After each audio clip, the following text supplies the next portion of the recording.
pickles. It's especially a thing like a pregnancy craving. That's a real thing. They'll just like fiend for pickles. In high school, man, they used to have them all the time at the lunchroom, and you just hear all these broads sucking on these fucking pickles. Okay. And then they drink the juice. That's getting clipped out. That is 100%. They turn the bag upside down like this, and they guzzle the juice. It's so, I don't know. These fucking pickles, dude.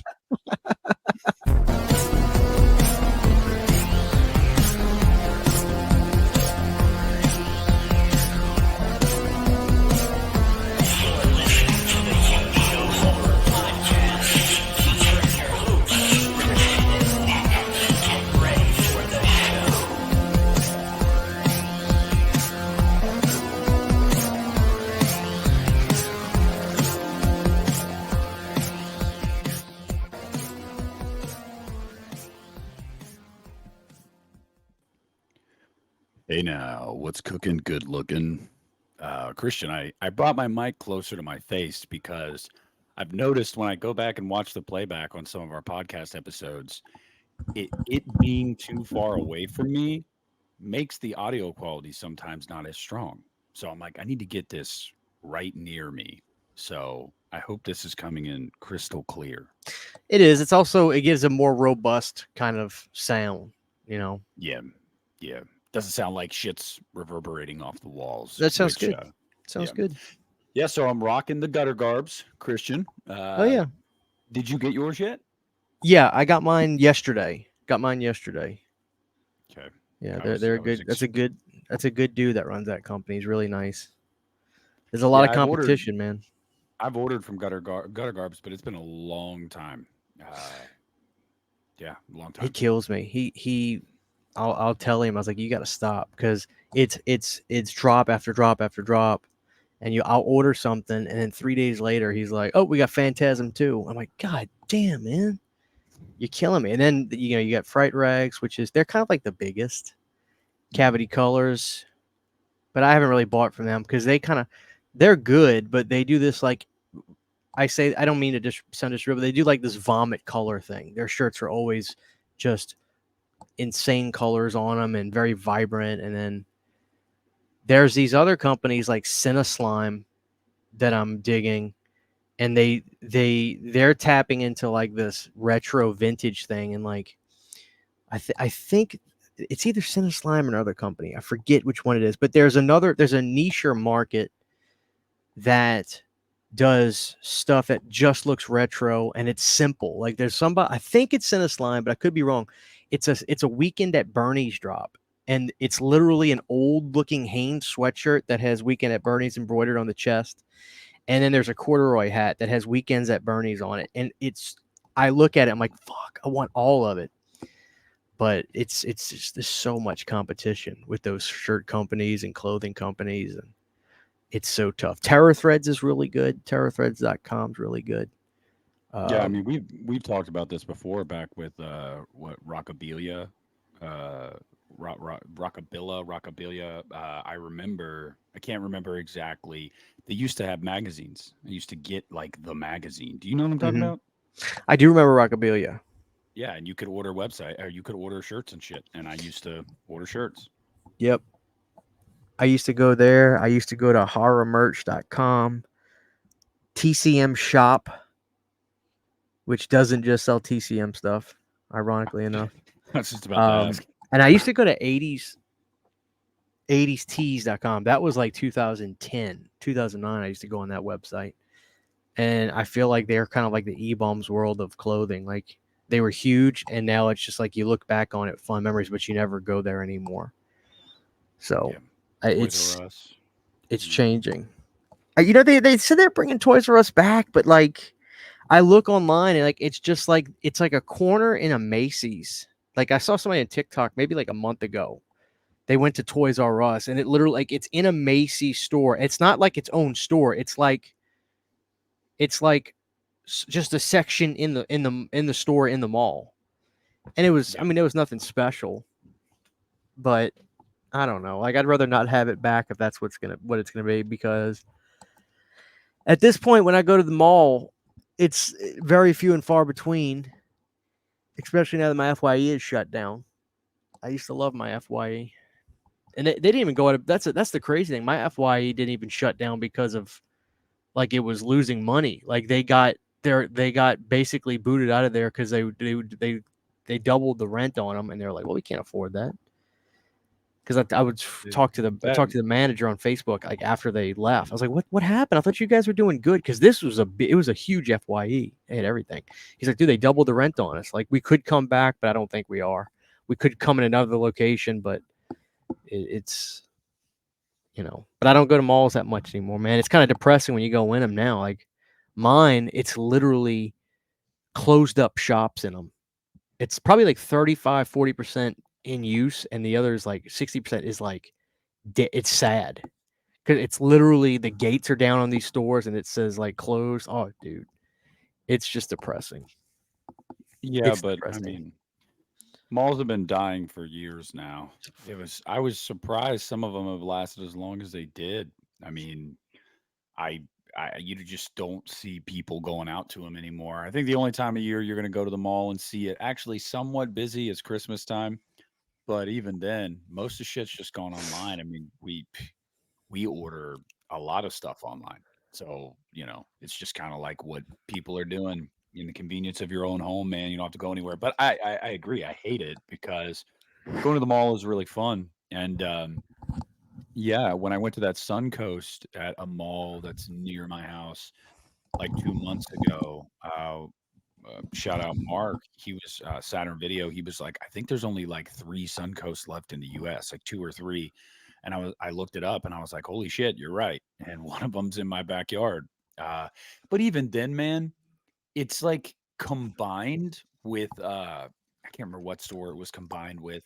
So it's not even like what Suncoast used to be. Because I mean, I know what Suncoast used to be. That Suncoast, in my opinion, it's shit on FYE back in the day. I feel like it had a better aesthetic, better prices, more wide range of things. Now FYE stepped up their game. Now they have a lot more. But I remember back in the day when Suncoast, I would prefer Suncoast over FYE. But yeah, Suncoast went by the wayside aside from like 2 or 3 stores. I never stepped into an FYE until after Hurricane Katrina, and I never heard of FYE before then. So pre 2005, it was all Suncoast. I used to go in there. I never could buy anything, but I would go in there, and I remember they would have all kinds of Simpsons stuff. It was darker. It was really moody in there, and there was a lot of like fluorescent lights and shit like that. And the FYE is just super bright. You walk in there, it's just a very bright store. But yeah, I wish I could relive the Suncoast days. It was great. It was great. It was great, man. I remember going to a mall. I forget the name of the dude. But it was crazy. It's like back in the day. Shout out to anybody that's listening to this from the South, especially from like the Slidell area. The mall. What was the name of that mall? The Esplanade. Son of a bitch. I can't remember. There's a couple malls I used to go to in New Orleans, and we used to have to go over the causeway, which was the bridge that Lucio used on the Beyond. But this mall was so fucking huge and packed. There was music stores in there with drums. Like there was so much shit in this mall. It was gigantic. And to try to it's crazy as going back to I keep saying I saw this on TikTok. The fact of the matter is I just scroll on TikTok all the time. I like TikTok, but there are malls still, and I see these broads that like they try to look 80s and like they perm the hair and everything. One of them is really cool. Her channel name is Can't Buy Me 80s. She looks like she came out of the Stranger Things cast, and she goes to these malls and they haven't updated them since the 80s. It's actually incredible. They're dead as fuck, but like they got the little neon little wiggle things on the wall, like the little pattern still, and they got the elevator that's like just like looks like a chandelier elevator and shit. I don't know. It's weird how some of this stuff doesn't get. I don't know how it's open. Like when she shoots in there, everything is shut down. Like who's paying the rent there?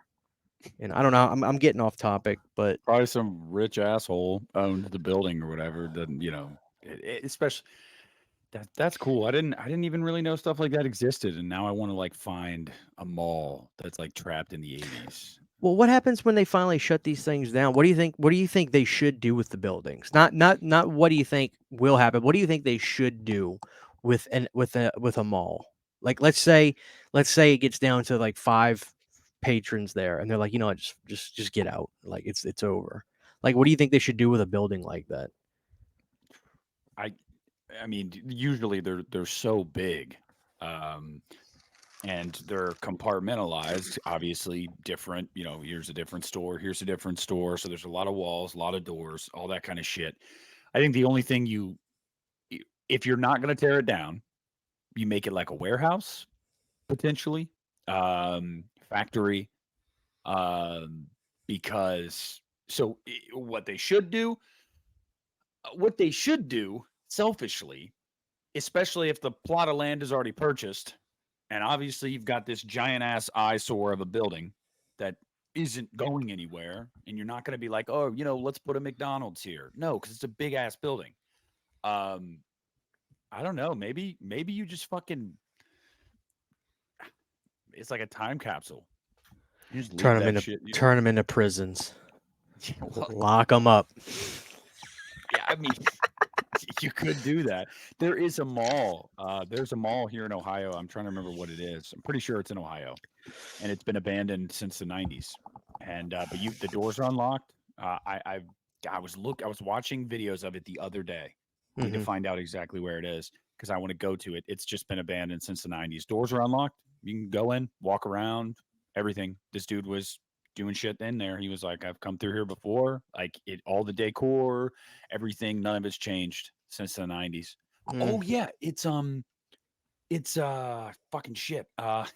It's right near this place that called the Attic or the Underground. The Underground that my band used to play at when I was like a freshman in high school. We used to book local gigs at this place called the Underground, and right across the highway it was, I don't know if it's the Northgate Mall or I can't remember exactly, North Mills, something like that. If It anyone's was Ohio, Northgate. It was Northgate.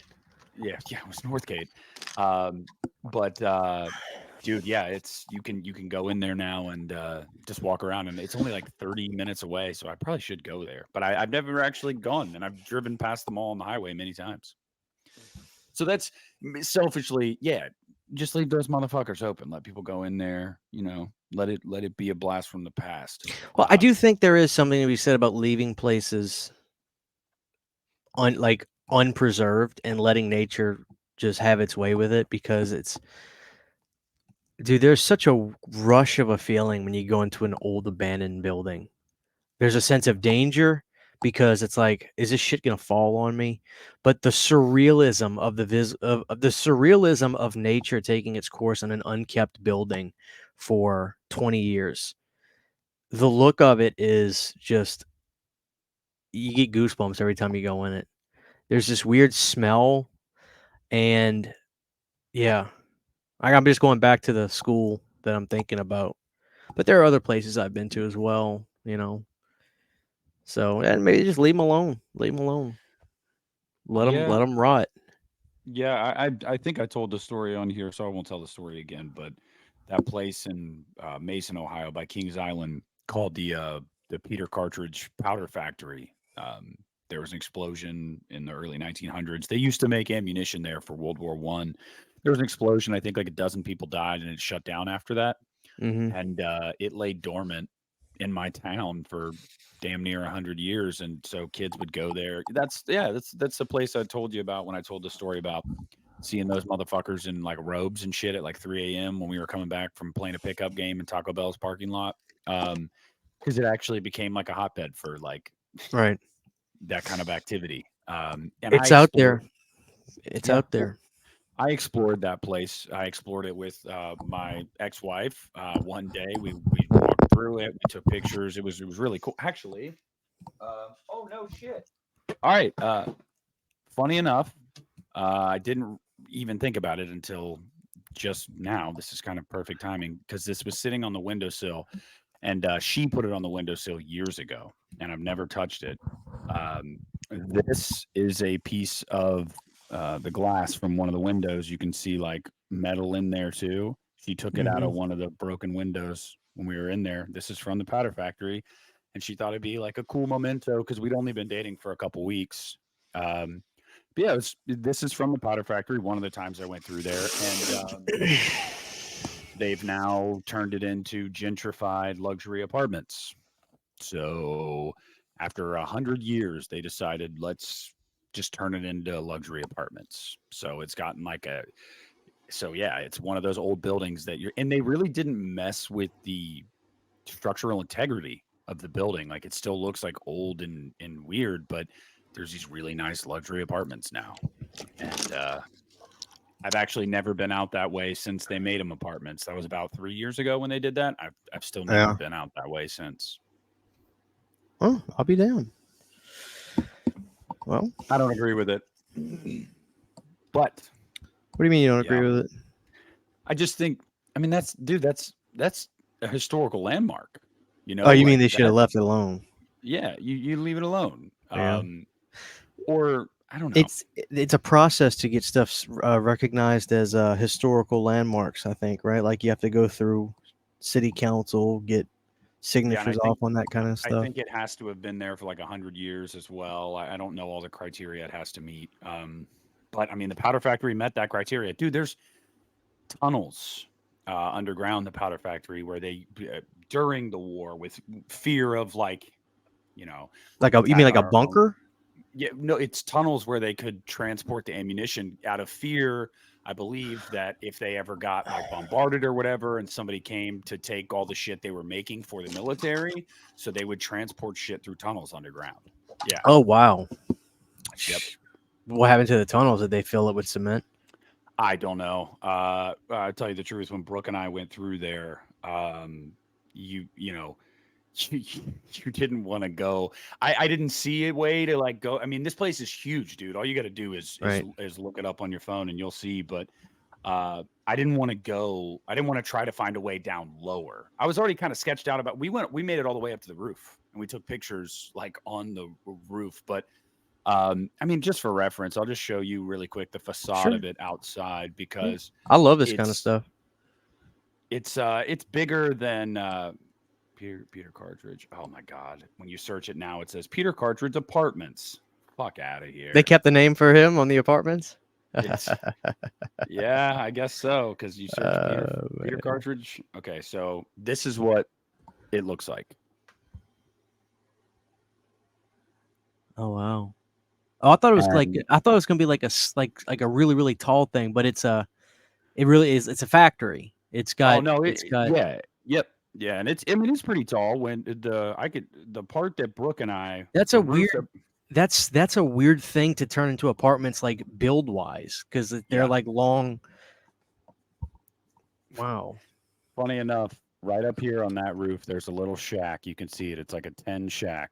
Yeah, that's the part of the roof that Brooke and I got on, and we actually put our initials because there was paint up there. We put our initials on that thing. Funny, but it's just it is kind of weird. It's kind of weird that I don't know.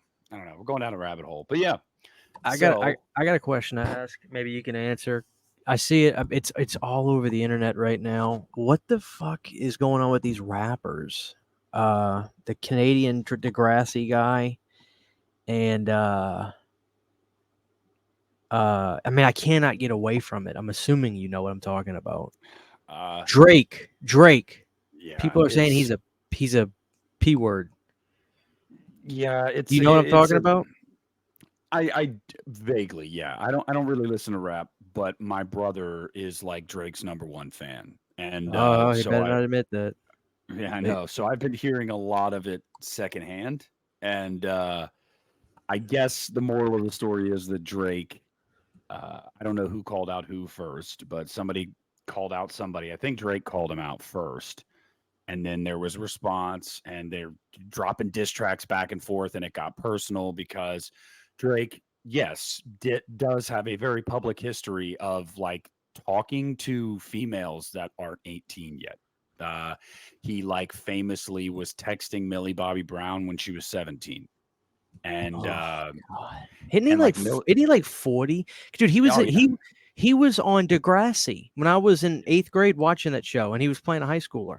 So Yeah. he's clearly much older than me. I say he's probably 10 years older than me. He's got to be. Can you Google? You got your phone right there? Google that. I'm Hey, just Siri. curious. How old is Drake? Drake is 37 years old. Did you hear that? That's close to 40. I mean, it's not Yeah. like it's less creepy. That's disturbing. Yeah. Yeah. That is disturbing. So, and I remember too back in the day when like Millie Bobby Brown was giving an interview and they had like asked her about it. And she's like, "Oh yeah, Drake, he's so nice. Like we text all the time and stuff." And like you can find the interview where she like says that, and it's like, this is a child. Like, was he doing it to the other girl, Billy, when he texted her? There's photoshops going around out there that I don't know if it's true or not, but yes, there's reason to believe. Well, he definitely was DMing Billie Eilish before she was 18, which is just. I don't get it when anybody does it, quite frankly. Like I really don't, but I especially don't get it when you're that rich and that famous. Like why? What you could have literally any female you want, and you're like, let me talk to teenagers. Like it's just weird. It's weird, and I'm not taking a side in like the whole this diss track was better. I didn't listen to any of the diss tracks because I don't listen to rap, like, and especially not this, like new rap. I'm stoked because Eminem announced a new album for this summer, and I'm very much looking forward to that because he's one of the only rappers I listen to. But yeah, it's just weird, man. It's weird, and I guess like the moral of the story basically was Kendrick Lamar, Metro Boomin, I guess these two guys are basically saying, Drake, you're not even really about that life. Like you're light skin, you don't gangbang, like you're Wait not up, wait that, up, like, wait up, wait up, wait up. Yeah. Stop. I'm serious. Part of the argument was you're not black enough.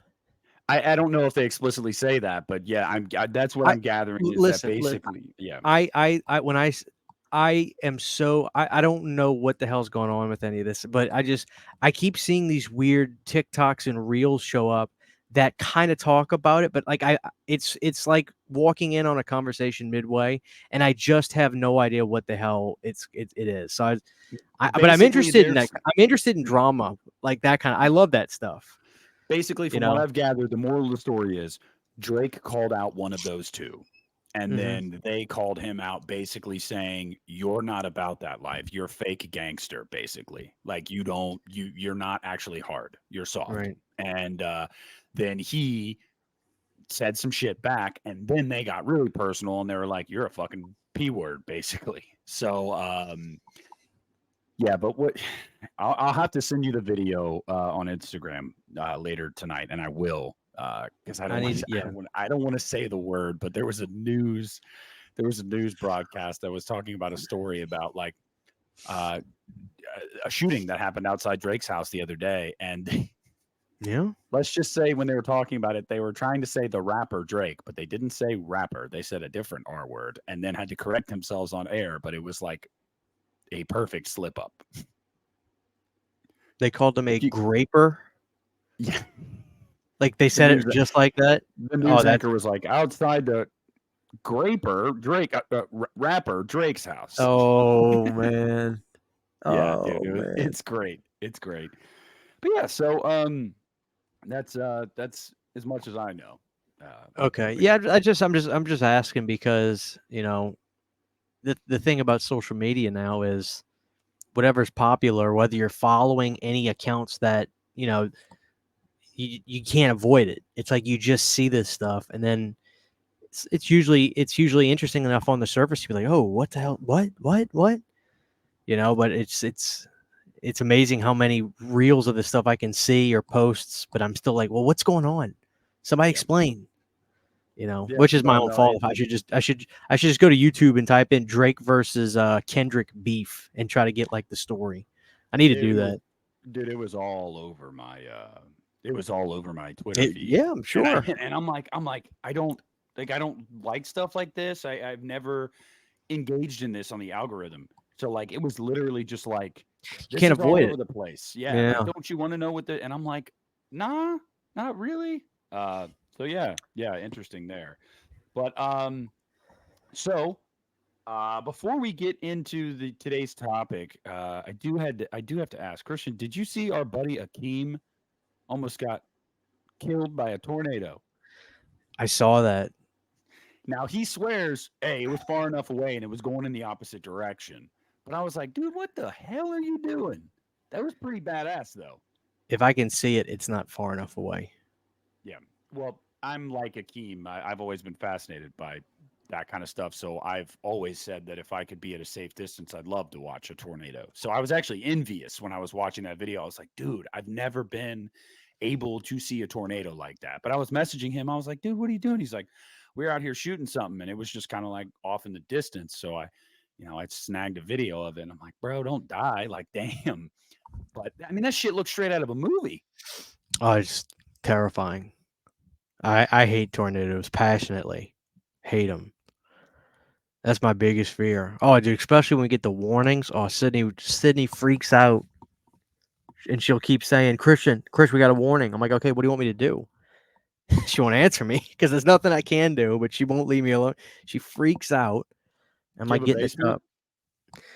No, we don't have basement. That's the one that's like this is one of the pettiest reasons why I want to move, and I don't want to live in Louisiana the rest of my life. We're not high enough above the ground to do that. So we all have attics. Like I don't know what state at what level of being above sea level. I mean, we're above sea level in North Louisiana, I'm sure, but like the ground isn't made. The ground's not good enough to dig into it to do basements. No, that like you won't find any houses around here that are like that. And I wish I had a basement. Like who the fuck does like I want a basement. I don't I have want a to be able to. basement. I live in Ohio. I don't have a basement. I'm sure there's houses out there that Oh yeah, every house I lived in growing up had a basement. we don't like. That's a foreign thing down here. It doesn't happen. Something about the ground, the texture of it. I guess it's just too close to the sea level. The ground is So sour. it is. To it. It is.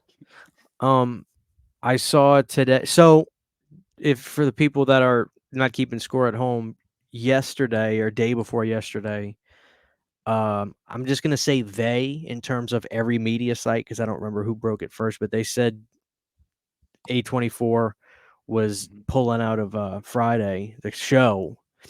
And initially when I saw that, I was just kind of like, it was like I had a non-feeling about it because this is like the 7th time in a row now that I thought a Friday thing got canceled because there was supposed to be.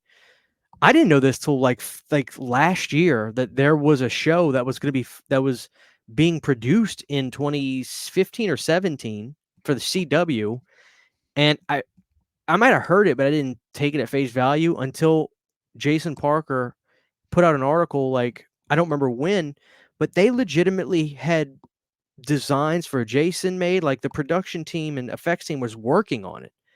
So like the irony is like this isn't even the first time they've tried to do a TV show. And so I just feel like you can't touch the property.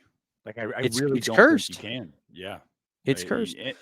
But yeah, I mean, and then you saw so it was Jeff Snyder that initially broke the story, and then you had Bloody Disgusting refute it the next day. But if we're actually being honest, the initial report was true. He said they were pulling the plug on the show. He didn't say that A24 is no longer interested or is not like doesn't have a deal to make something. It was basically they're pulling the plug on the show. And then Bloody Disgusting was like, well, we're hearing that they're retooling it behind the scenes, basically. And they were both right. The show that they had written, that they were storyboarding and everything, A24 pulled the plug on it. And I guess they're going to start from the ground up. And then I had some people, I had seen some takes that I actually kind of agreed with. Some people are like, what if this is because it wasn't Friday the 13th enough? They didn't try to incorporate enough of adult Jason. They didn't, like what if it was basically like A24 themselves were like, this isn't enough to kind of whet the appetite for the fans. Like this doesn't, because you remember when it was announced, you and I were both skeptical because it sounded like it was going to be this like origin story prequel. And a bunch of people were like, why? I don't give a Mhm. shit about that. Like, I want to see like adult Jason. But when they announced it, it sounded like it was an origin story. Nobody cared about that. Like, nobody. So I'm almost wondering if A24 was like, yeah, maybe we should just like focus it on adult Jason, because like that's what people want to see. So I don't know. I mean, we'll see. So yeah, Carl Fuller, not Carl Fullerton. That's the guy who did the effects for Brian part Fuller. 2. Yeah, he got pulled. A24 said you're gone. So now they need a showrunner, which I guess means some sort of an executive producer. He did Hannibal, the show. I saw a little bit of that. I remember. I think Mancini worked on it too. He wrote some of that, if memory serves. Yes, he did, and I've never seen any of it, but I've only heard good things about it. Well, somebody that's seen the show can probably comment, but I think Hannibal probably went in its own direction, but ended up being a compelling, good show, and it ended up surviving and sticking around. I wonder if that was what he wanted to do. He's like, hey, let's create something new. We can have those flavors in there, but which sounds so much like what A24 would want to do, as opposed to what you're saying. No, That you're you right. think You're no, I'm not saying I think that's what happened. I'm saying that like I wonder, was that it? It was either that or it was what you're saying, the complete inverse of that. That it was you know what I mean? I think that's the only reason that this fell through. It's got to be one of those two extremes. It was way too weird and experimental, or it was not at all weird and experimental. I don't know. $1 million question. Like, you would think A24 would want to be weird and experimental, but maybe they do so much of that they're like, well, let's have some bread and butter for once, instead of having fucking crepes and hors d'oeuvres for all these weird movies we make and these artsy films. And I say that respectfully because I like a lot of A24 stuff, but I don't know. It's hard to say. You would think Fuller would have been the guy for this. I don't know who the hell's going to show run this now. Probably, if I had to guess, it's probably going to be Danny McBride and David Gordon Green. I wonder what they're going to do next. I know Gordon Green said he wanted to get back into doing like original ideas. He was kind of burnt out on the legacy stuff. I really mean it. I'm so glad he's not because I'm a hater, but because he needed to. This is the best thing for him. I mean, it really is. What kind of career is that? To just do what dude, you just did 3 You're Halloween movies. You're the guy that did requels for everything. Like, that's your career. I mean, he needs a job, and I get that. So he was doing the Exorcist thing, but I really think this is for the best. Yeah, well, And hey, I don't care needs what somebody. anybody said. Christian, you and I both know that news about Flanagan.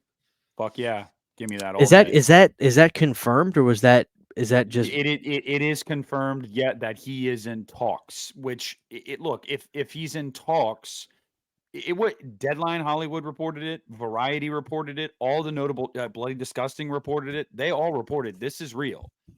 Yeah, I understand that. I'm not questioning the validity of the of that. I think if it gets to that point where it's saying like they're in talks, and they even went as far as to say he's in talks to direct the next 2. I would assume that it's probably I'm gonna assume it's gonna happen. I mean, you don't run with that story, and yeah. The thing that Flanagan does so well, I think, is just his movies are like seamlessly entrenching with like he knows how to make each scene somehow keep you so engaged in the story. And it'll be interesting to see what he does for this. I think it would have been better to see him start this as opposed to jumping into this. That's like, I don't know, man. Like, Well, they did say that they're retooling it. Jason Blum himself said that they're retooling yeah. the outline they had. So I don't even know if it'll be a continuation or if it'll just be like, yeah, so that movie, we're just gonna we're just gonna say that happened, and then we'll just do something different next time. Dude, I really mean this. I've seen Jason on about 4 or 5 Shark Tank episodes now, and he's not an idiot. The guy's very intelligent. Very intelligent. I He's like a him. smart businessman. He built his company from the ground up, and I respect that.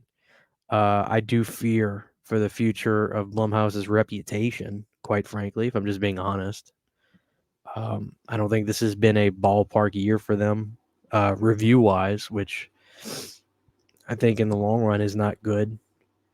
That No, doesn't but mean that they don't have their successes.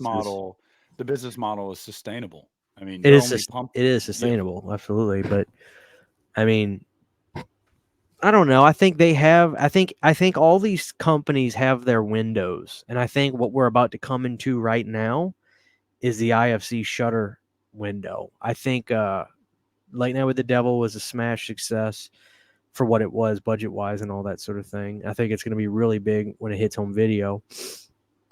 In A Violent Nature, which comes out at the end of the month, I really can't wait for that. I can't wait for that. I really can't. I think this could be their year, and to have these sleeper hits that, you know, that could be another business model, man. These guys, they do these limited theater runs, and I don't know. It's gonna be interesting. It's gonna be interesting. yeah. No, I agree. I agree. I'm looking forward to seeing In a Violent Nature. I think a lot of people are going to see that simply because it reminds them of Friday the 13th, and we're not getting any Friday the 13th. So like, fuck it, I'm gonna get my kind of pseudo Jason movie.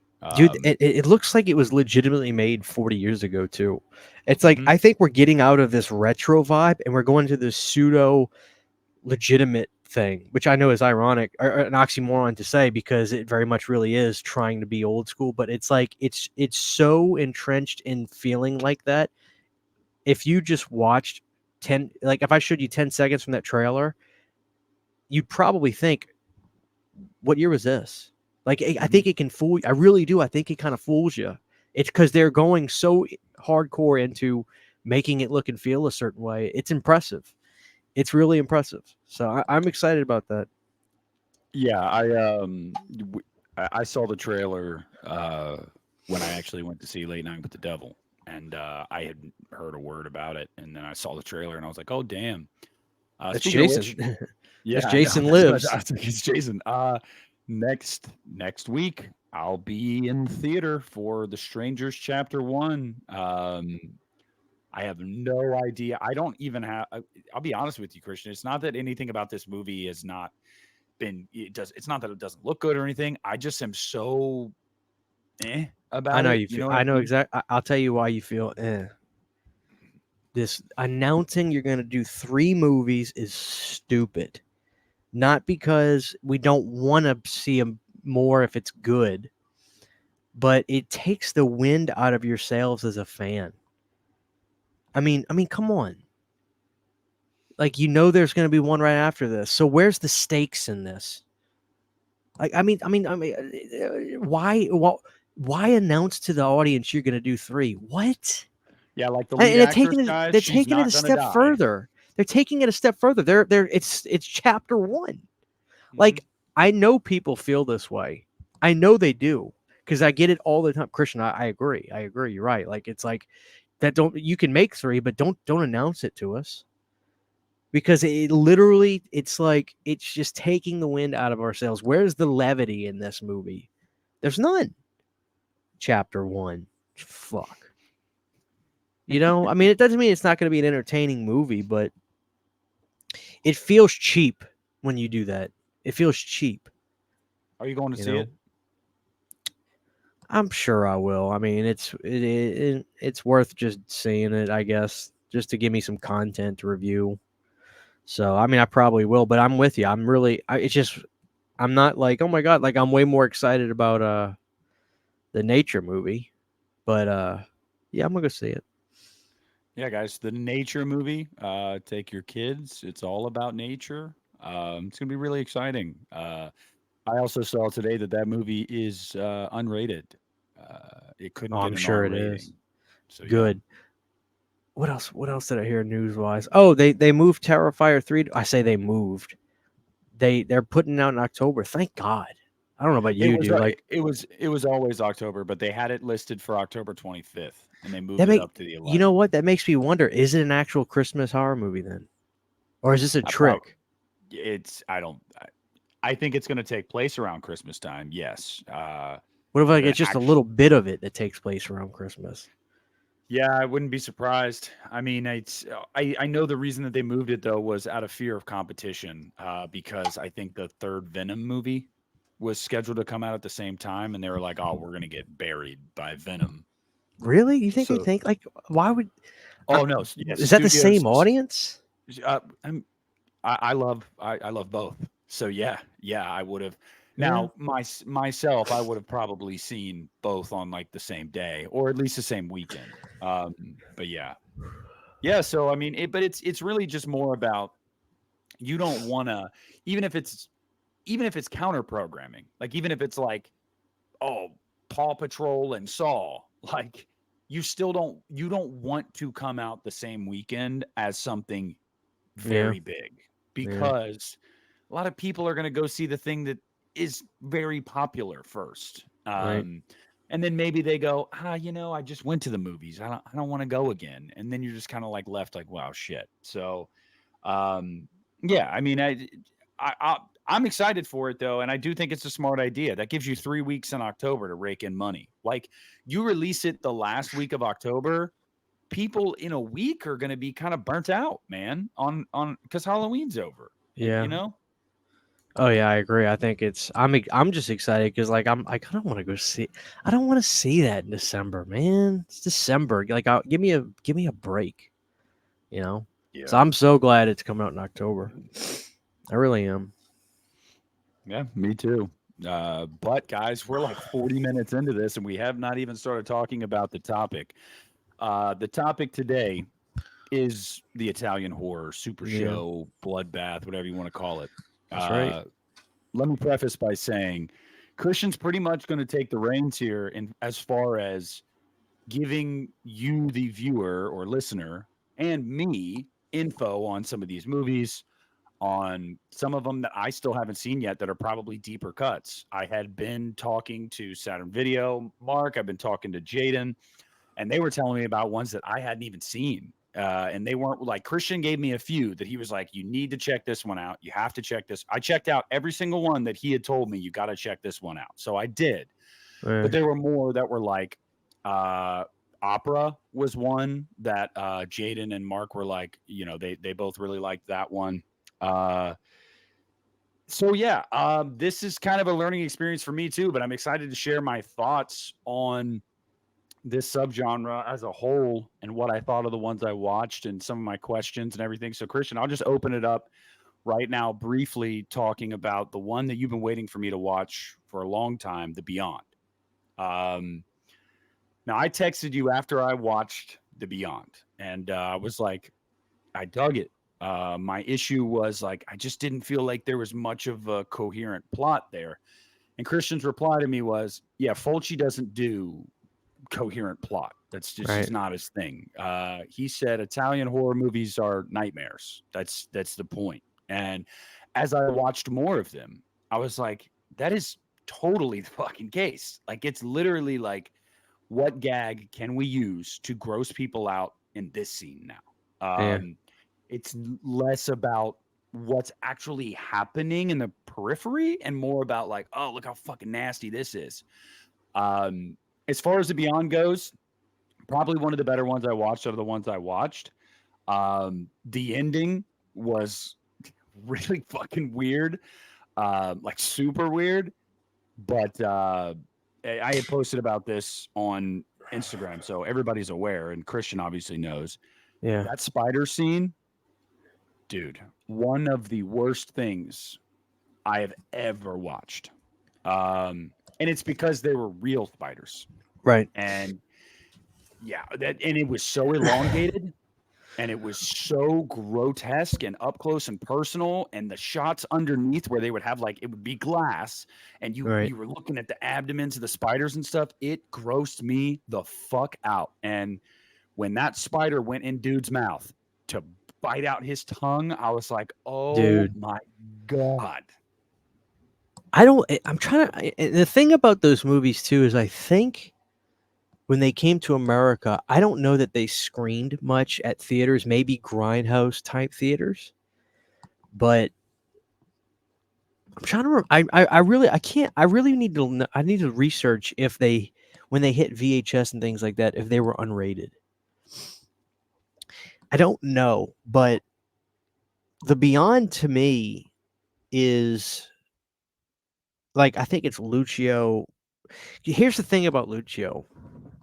He has done, before he got into the Italian stuff, I know I haven't seen a whole lot of it. I think Mid-Level Media Ken recommended me one movie I did watch. It was a Western. Lucio directed Westerns for years. I mean, Lucio came into horror as an older gentleman, and I'll never forget the story Lauren told me. It's kind of sad. The reality is these guys, Nick, they got zero respect during this time as directors. Zero. None. Zilch. And when Lucio came onto the scene with Zombie, it did make a splash, but he wasn't really aware, from what I understand, of the cult success that it had in America. And Charlie Band licensed Zombie on his Wizard videotape thing, on his Wizard videotape VHS line, because Charlie kind of pioneered home video. Charlie Band did. And he did a company. I'm not going to talk too much about Charles Band, but I think it is important. He did a company called Meta Home Entertainment, and it was one of the first VHS home video companies. Charlie saw the writing on the wall that home video was going to be a big thing, and that went to the wayside. That company turned into media. He had some crooked dealings. He got kicked out of that company, but he started Wizard Video, and he licensed Zombie. And I read Charlie's book. I don't know where his book's at. Though I was going to show it just so if people wanted to read it, because he goes over all that stuff. He did a Wizard Home Video, and he licensed Zombie, and he talked about it being a huge seller for him at the time. A huge seller. It didn't sell as much as Texas Chainsaw did, but it was close. And he never had that success again on that front in America. But I remember Lauren telling me, despite the fact that those movies started getting some serious reach in America, Lucio never knew he had fans in a big way. And Lauren told me that he never went to this convention, and he said it was a big regret, but it was like a Fangoria convention, like 95. He was old. He was sick. But he got to go to this convention, and he heard that Lucio was taken aback, genuinely shocked that there were thousands of people that wanted to meet him and say, "Oh my God, your movies are, you scared the hell out of me. I'm such a big fan." And he got to see a taste of that right before he died. But those guys didn't get any respect. And here's the crazy thing, Nick. They all hated each other back in the day. All of them. I was reading one of the magazines. The directors. They're Italian. They're old school Italians. They fight. They hated each other. Lucio and Dario, they didn't like each other. If I could pivot, we'll talk about movies in a second, but I can pivot. Have you seen the Demons? Demons 1 and 2. Have you seen these? Yeah. Oh yeah. Yep. Okay. So the director is Lamberto Bava, son of the king of this whole thing, quite frankly, Mario Bava, who did one of the scariest movies I've ever seen, Black Sunday. They hate each other. Lamberto and Dario hate each other. And Lamberto holds no punches. Dario was throwing his weight around.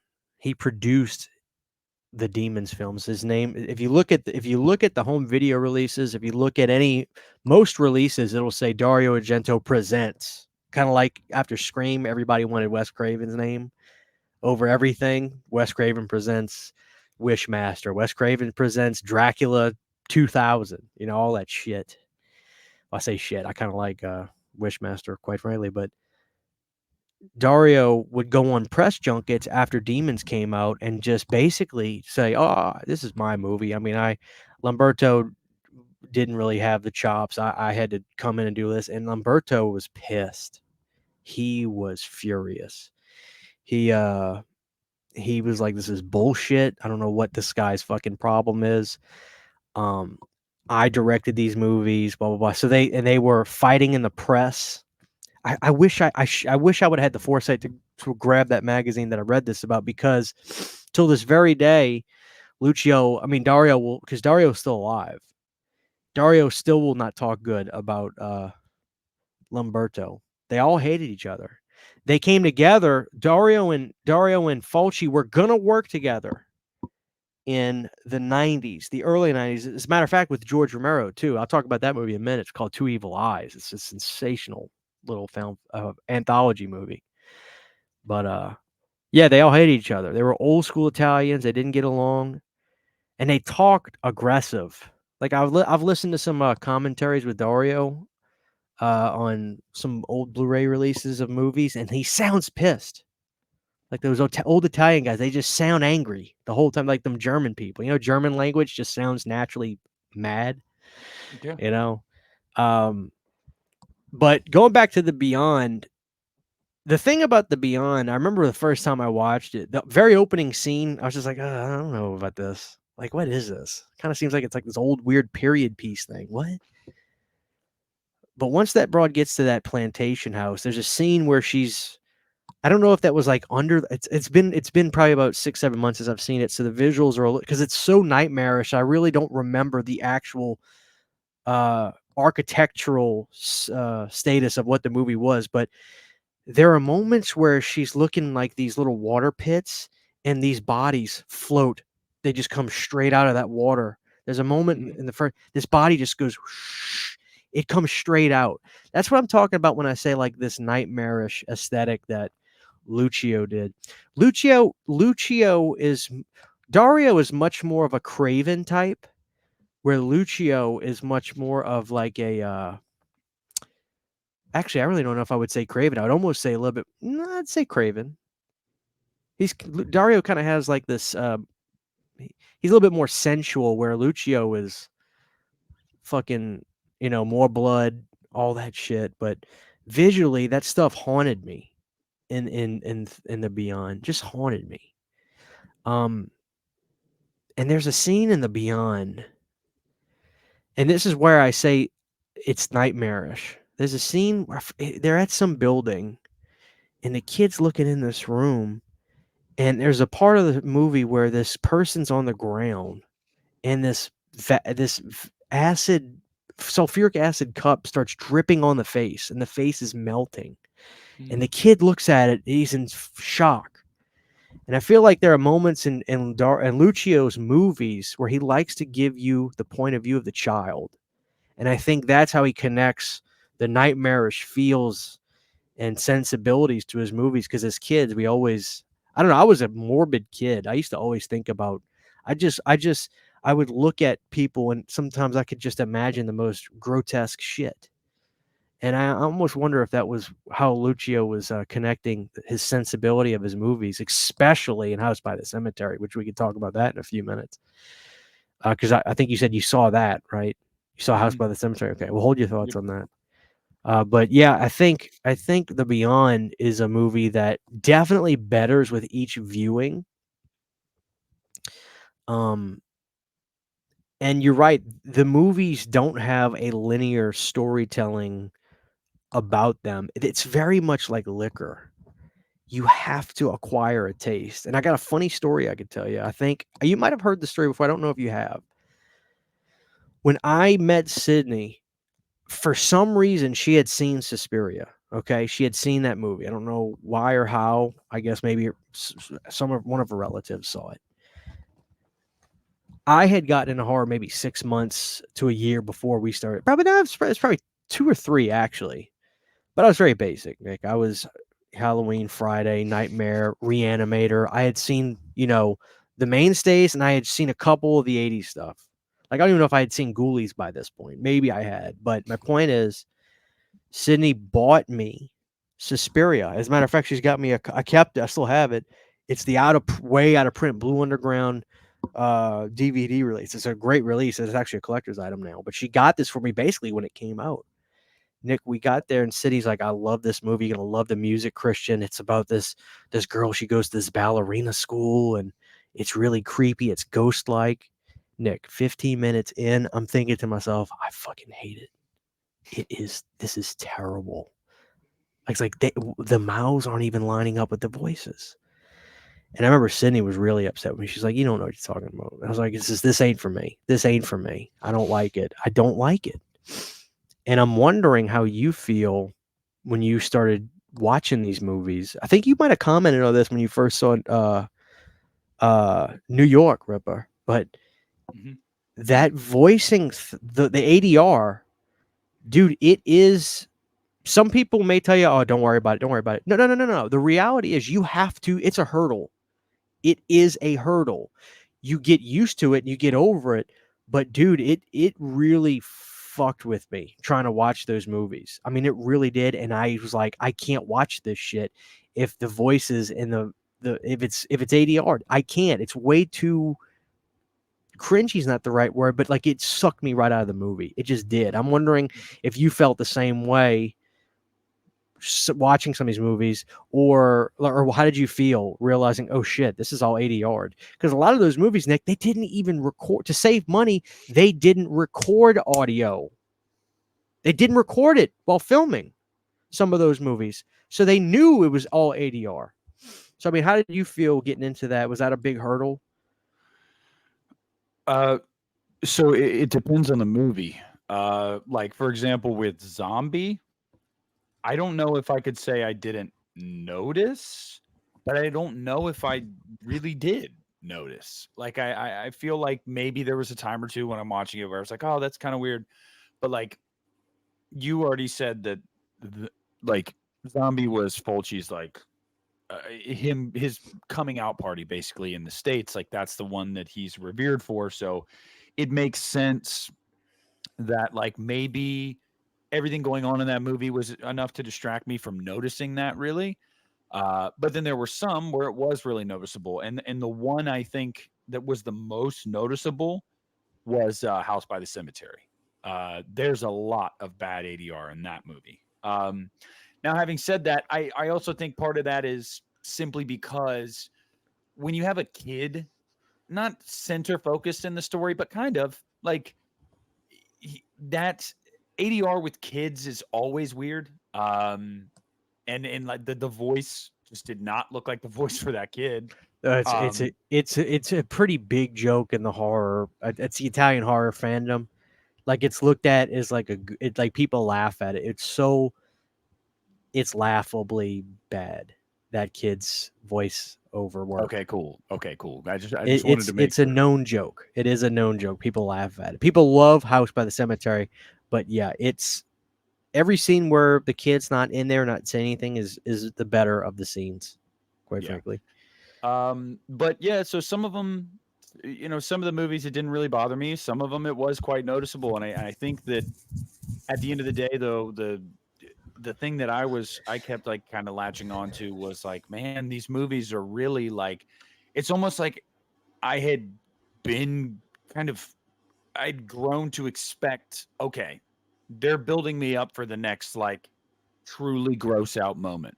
Mm-hmm. Like, and that's kind of what I was getting as I'm watching these movies. Like at some points I might get a little drawn out of it, like House by the Cemetery at times, because it was a bit slower, especially in the first half of the movie. It's a lot slower than some of these other ones. It's absolutely a slow burn. Yeah. 1000%. But it's very much when something happens, it's very like, oh fuck. Well, the idea of House by the Cemetery, I think, is, first of all, I gotta say there's different posters that came out for House by the Cemetery. Artwork wise, there's some beautiful artwork. The idea with House by the Cemetery of, the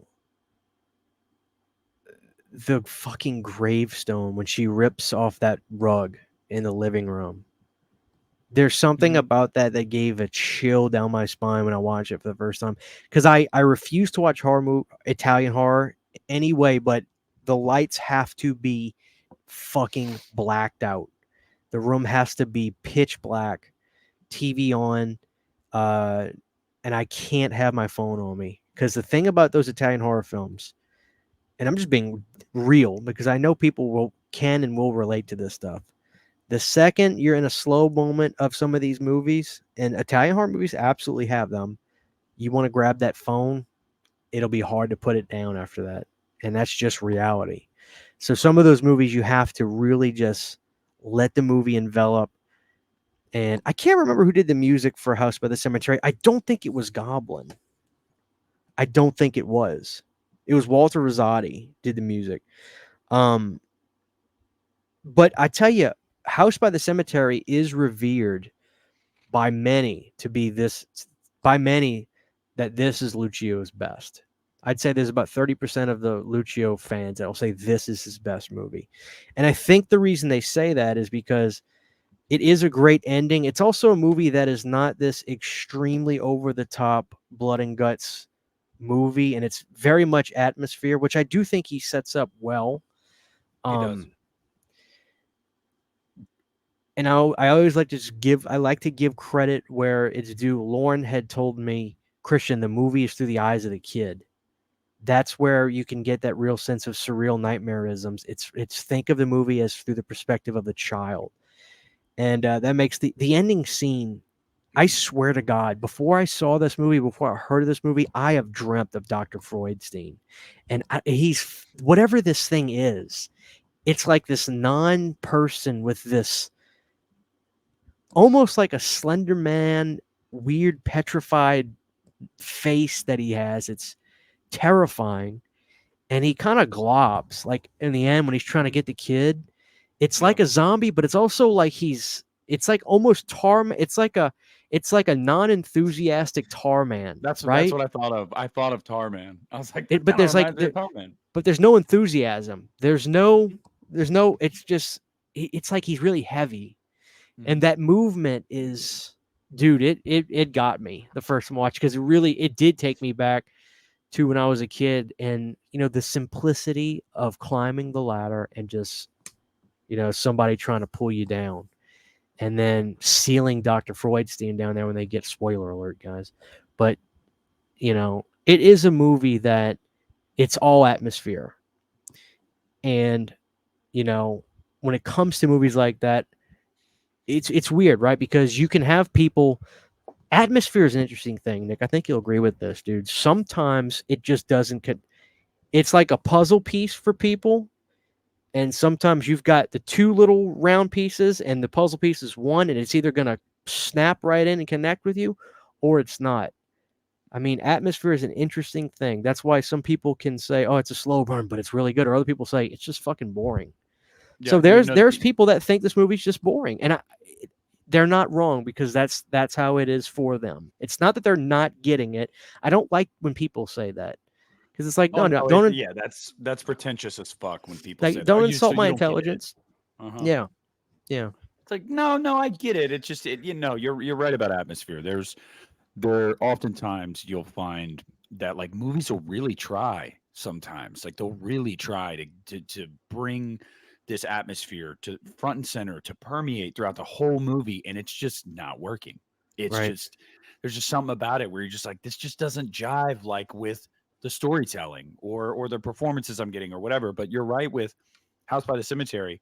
I have to say that there are some of these movies I watched where I did think some of the acting was subpar at times. Absolutely. But that's not an Italian horror thing. That's an 80s horror thing. Let's just call a spade a spade. There's a lot of very forgettable performances throughout the 80s. But House by the Cemetery, I thought that the acting was relatively strong. And I thought that the music, that's another thing. The music, just from the opening credit sequence, I was like, oh, that shit's good. Like, that's good. And that, I think that, so to your atmosphere point, I think music plays as big a role as anything in that. Mm-hmm.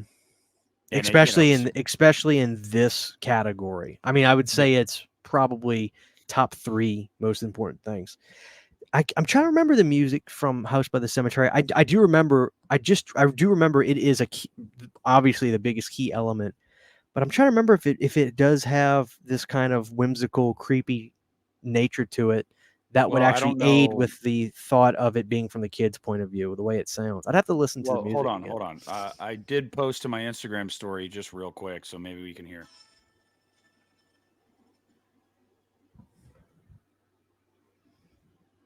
I don't hear anything.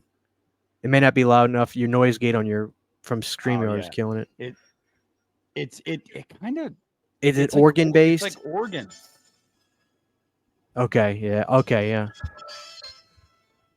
Dude, yeah, the Italian soundtracks, all God, they love that shit. Yeah. Fuck you, YouTube. Don't fucking copyright strike me. It's an Italian horror movie. They probably won't. But yeah, no, so that pulled me in from the beginning, that with that organ. I'm like, yeah, fuck yeah, this is good. This is good. Yeah. I mean, that shit is I'm a mark for that. I'm a mark for that. But then yesterday I watched City of the Living Dead. Oh man. I have to say, man, Jaden had primed me. He had primed me for this movie. So I'll give you my thoughts on it, and then you can kind of give us all the nuts and bolts of it. But Jaden had primed me. He's like, "Oh, dude, there's 2 scenes in that movie that are just fucking gross, man. They're disgusting." And after it was over, he's like, "What'd you think?" I was like, it's all right, whatever, blah blah blah. And he's like, "Well, what about like, I think he said something to the effect of like, did you get grossed out or whatever?" I was like, "Not really, no." And he's like, the fucking like worm storm didn't gross you out? I was like, no, not really. He's like, and the what was it? The throwing up of the intestines out of the mouth. And I was like, nah, it really didn't gross me out, man. But like, that is not to say that it's not gross, because it is. But there are specific things that really gross me out. Certain body parts, or like certain things like spiders, like in the Beyond. That shit fucked me up.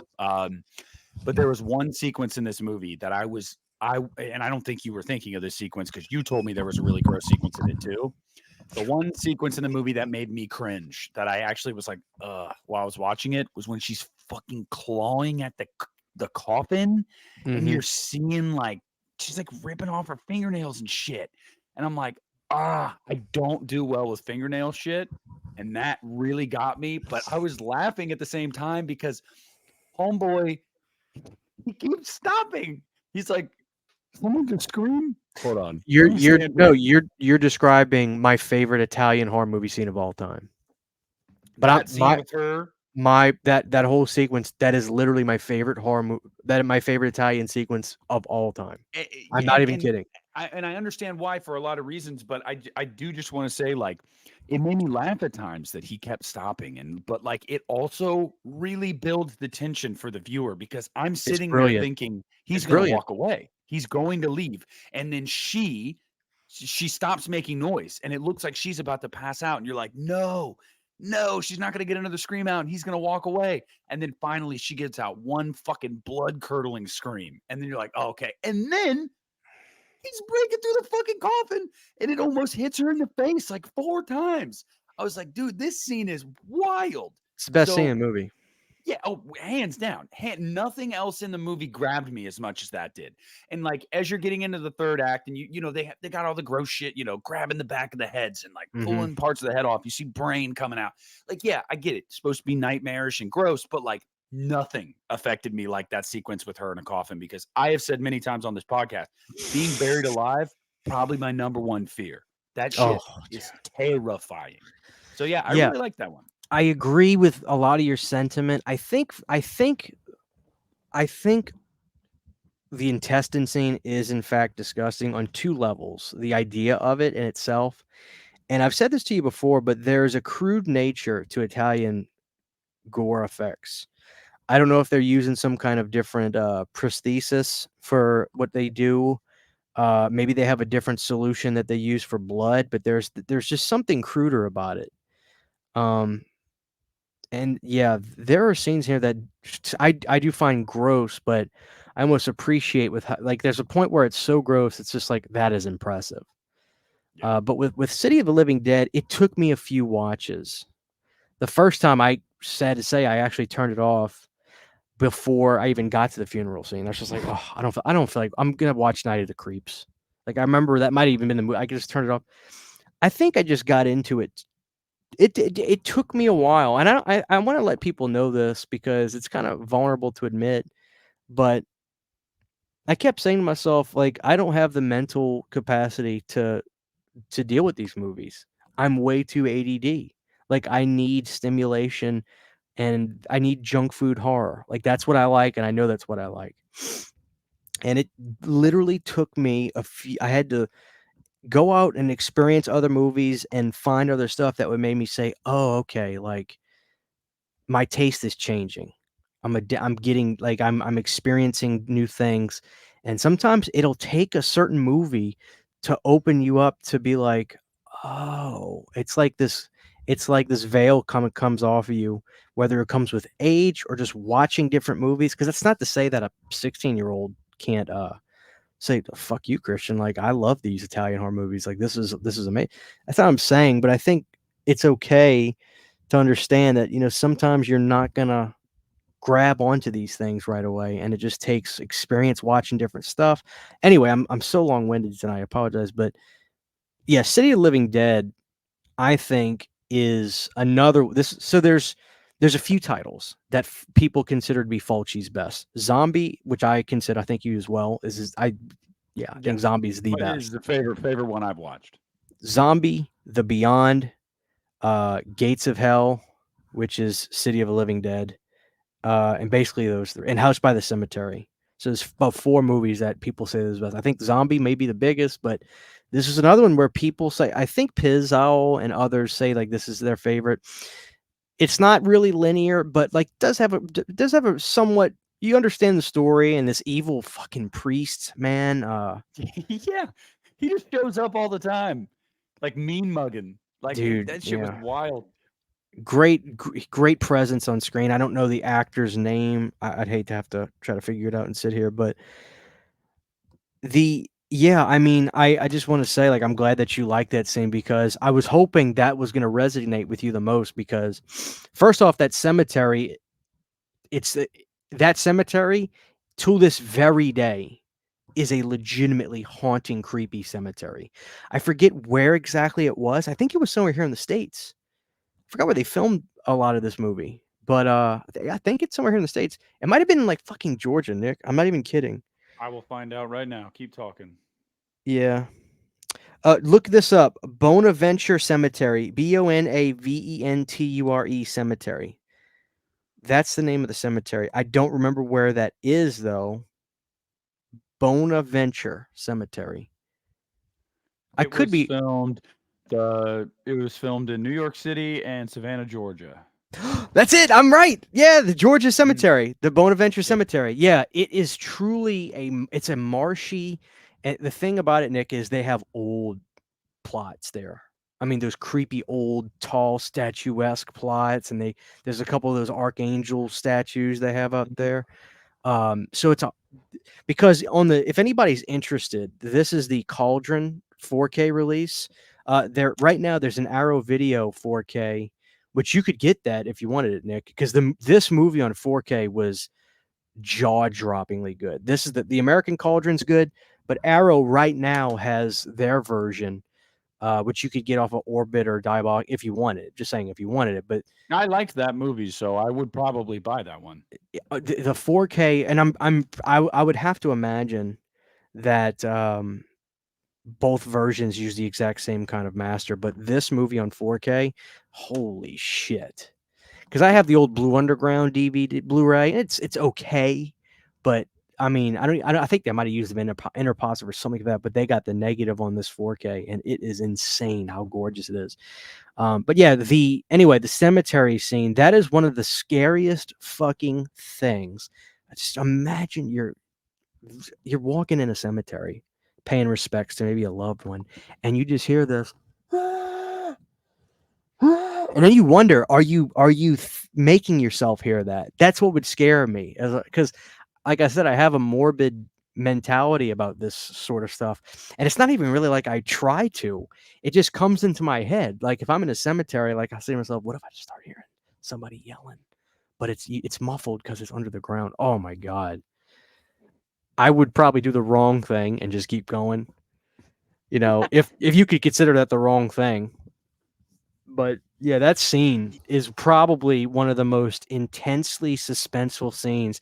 And that's the irony is, you talk about some of probably the grossest movie Lucio's made. I mean, Zombie is gross, and we can go back and talk about Zombie for a second, but I mean, when you look at the movies side by side, they're close. You got a pick to the eye in Zombie, which most people will say is probably the most no pun intended, but like eye wincing thing ever. You got to close your eyes watching it. But this movie is just like, imagine throwing up your body. Like, to me, I find it gross, Yeah, I know. it's fucking impressive. nasty.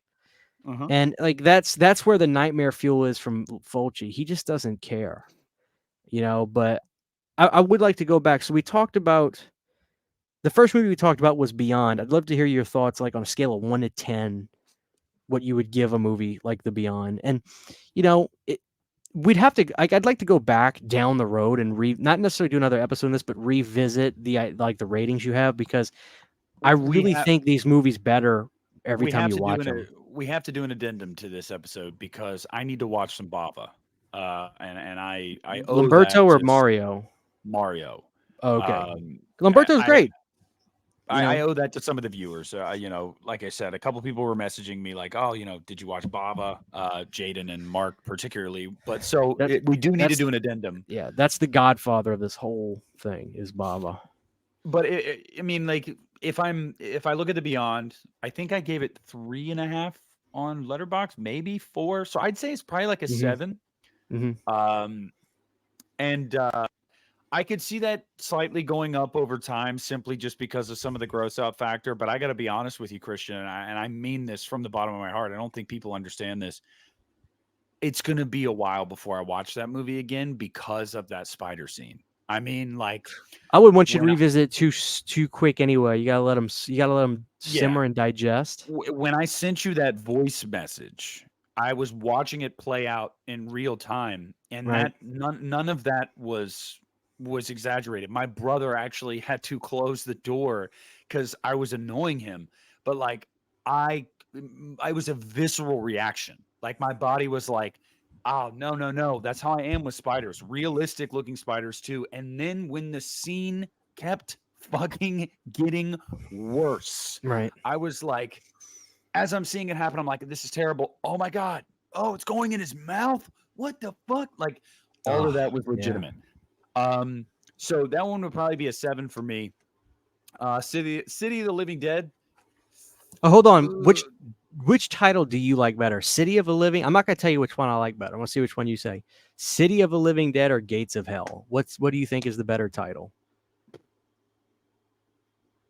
Let me guess. Is one of them what it was called overseas? Oh, I'm sorry. So, yeah, Gates of Hell, I think, was the overseas. I don't remember what actually it's called in the cut of the movie that I have on here. So City of Living Dead and Gates of Hell are the same movie. Okay, yeah. Well, based off of that movie and what it is, I'd want to go with Gates of Hell. I feel like that's 9 out of 10 people. 9 out of 10 people say that, but for some reason, I'm that one guy. Something about City of the Living Dead, I just love it, and I guess it's the Living Dead. Living Dead, yeah, that's your thing. I love it. And I love the fact that it's called City of the Living Dead on the. Let me see if I think I might be able to reverse the art, and it'll be called Gates of Hell. Let me see. No, never mind. It's called City of the Living Dead. But did they call it Gates of Hell like in foreign markets? I think so. It's hard, Nick, because listen, I have other releases from America. Like there is a Ronin Flicks release I have that was on Blu-ray, and it's called Gates of Hell. And then Blue Underground put it out as City of the Living Dead. But they're the same thing. I think more often than not, it's Gates of Hell. More often than not, it's Gates of Hell. Yeah. And I just based off of the movie, it definitely makes more sense between the two. But like, I mean, I don't know, just something about City of Living. You know how many of the Living Deads there are? There's Hell of Living Dead, just in the Italian market. Oh, there's still some I haven't seen. Yeah, and how most of them are unrelated to the fucking other one too, which is of course. Sure. Oh yeah. Oh, it's just So City of But Living, yeah, what do you give City of Living like a 6, 7, 6? I'd go 6.5. Okay. Right, just a tier, not even a tier, just a bit below the Beyond, and simply because I'm gonna keep coming back to it. That spider scene, it's just movies. Movies don't really do that. Well, that to me much resonates with you, anymore. then yeah, that Yeah. means the movie works more for you. If it makes you scared, I mean that's a compliment to any horror Yeah. film. That's the point of horror, you know. So House by the Cemetery, I'd probably go 6.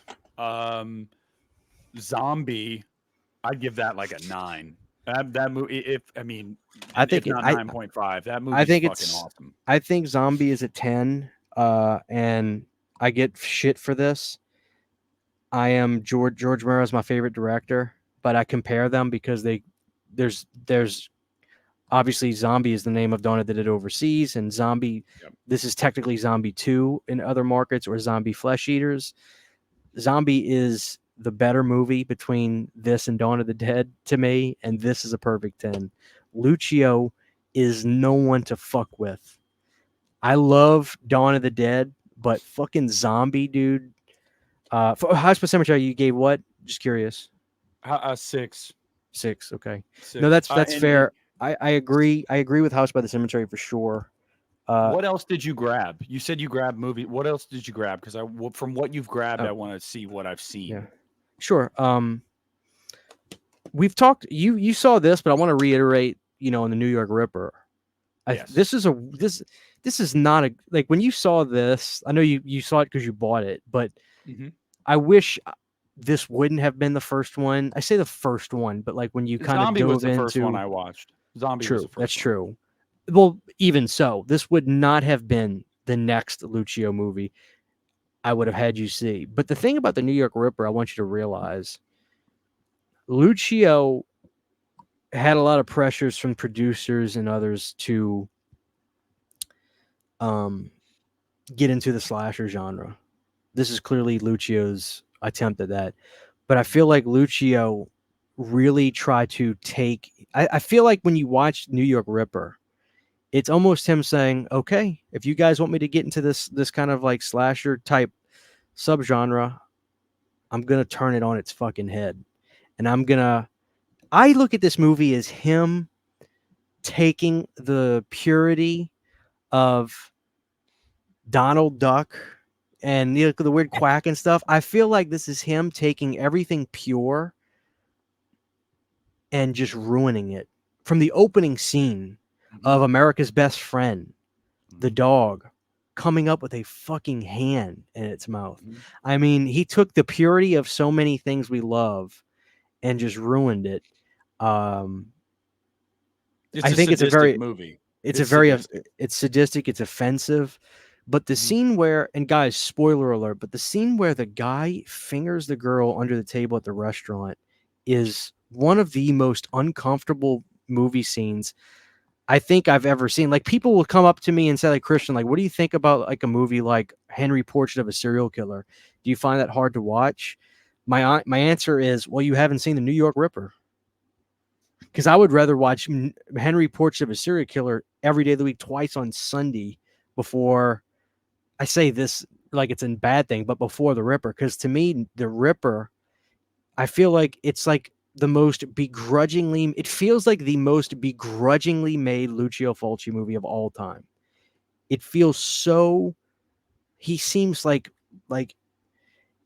it's almost like you need to do this, you need to make a movie that's about this, and it's just like, fuck you, fuck you, fuck you. You got to have women in there, you got to have kind of like some sexy, okay, let me fucking make this girl get pleased under a fucking coffee table. Like, everything about it is it's like shoving it back in their face. He's taking the piss out of the slasher movie. Like, that's what he's doing. He's basically like, oh, you want me to make a slasher movie? You want me to go more of that route? Okay, I'll do that, but I'm gonna make it to almost to where it's like you get this vibe that he's angry that he's making a slasher movie. That's what I'm saying. He's begrudgingly making. That's what it feels like, and it's borderline unwatchable. And I mean that as a compliment. I mean that as a compliment. Kills are brutal. Yeah, that throat slash in the car, that shit is. That's something, man. That is It's something. it's a important movie to see because you look at a movie like I feel like Fulci almost has a competitor movie to a lot of other movies you can look at, and in a lot of ways, Fulci's version of said movie will just fuck you in the brain even harder. For instance, let's take a movie like I feel like this is a movie that would go head to head against like a Maniac, and Yeah. Ripper will screw with you more than like Maniac will. Obviously Zombie with Dawn of the Dead. And I know some people are going to say I'm nuts for that, but I mean, like, just to go back to Zombie for a second, a professional diver fights a shark. Yeah, dude, that You know, shit's I mean, insane. it's one of the greatest scenes ever. I mean, and even the moment where you see this zombie come out of the ground. I mean, this is such an Yeah. iconic image. I think, hold on, this is really not a great, like, okay, for instance, like, look at that. That's one of the most iconic images of all time.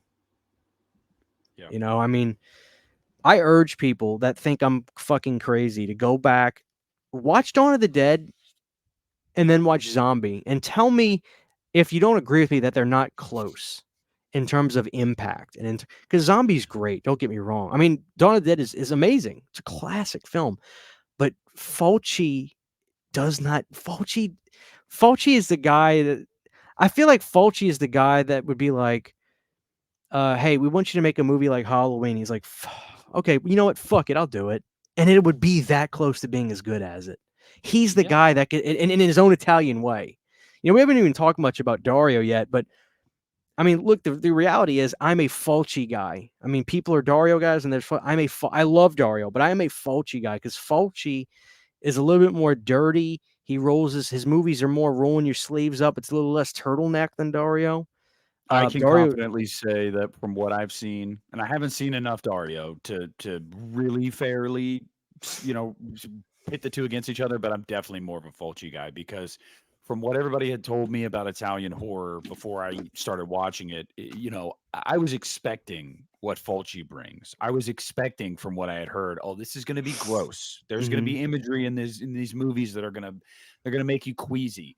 There's going to be some they're very nihilistic films. They're very nihilistic, and you don't see that a lot. Even in the 80s American slasher movies, they were nowhere near as nihilistic as these Italian horror films. I mean, just disregard for human life and animal life and the ways that people are killed and how they accentuate it goes on and on. These death scenes go on, and when someone is clearly dead, they get killed even harder. And I keep thinking of John Carl Beekler on the Halloween 25 Years of Terror documentary where he's mocking Mustafa Akkad and he's going, more blood, more blood. That's what I think when I'm watching these movies. Because I'm like, it just seems like somebody on set was like, more blood, more. We need more of this shit. And it's gross and it's mean spirited. And it's like, not a single one of these movies have I walked away from and been like, man, that was such a good watch. You know what I mean? Like, no, you walk away and you're like, I need a fucking shower. Yeah. Like, I need to go sit in a confessional and fucking like ask for forgiveness. Like, yeah, dude, they're gnarly. They're really, really gnarly. But I guess I've gravitated more toward Fulci. I really, really have. I've, like I said, seen a couple Argento films, obviously, namely Suspiria, but like, I don't know, Well, Fulci. yeah. I'll tell you what when we get to it, I'll tell you what my favorite Argento movie is, and it's probably that's probably how I feel. But yeah, Fulci's the best. He's done a few other movies. Murder Rock is okay. I wouldn't recommend going my way to see it. Black Cat is all right. I've seen it twice. It's basically, I don't know if you call this a giallo. It's definitely a murder mystery. There's a great scene where this guy gets thrown off the building, kind of like it's like very Child's Play-esque when that babysitter gets thrown out the window. It's pretty good, but it's an Edgar Allan Poe tale, As far as other stuff from Fulci, I think I pulled out a lot of the mainstay stuff. Yeah, I think I did.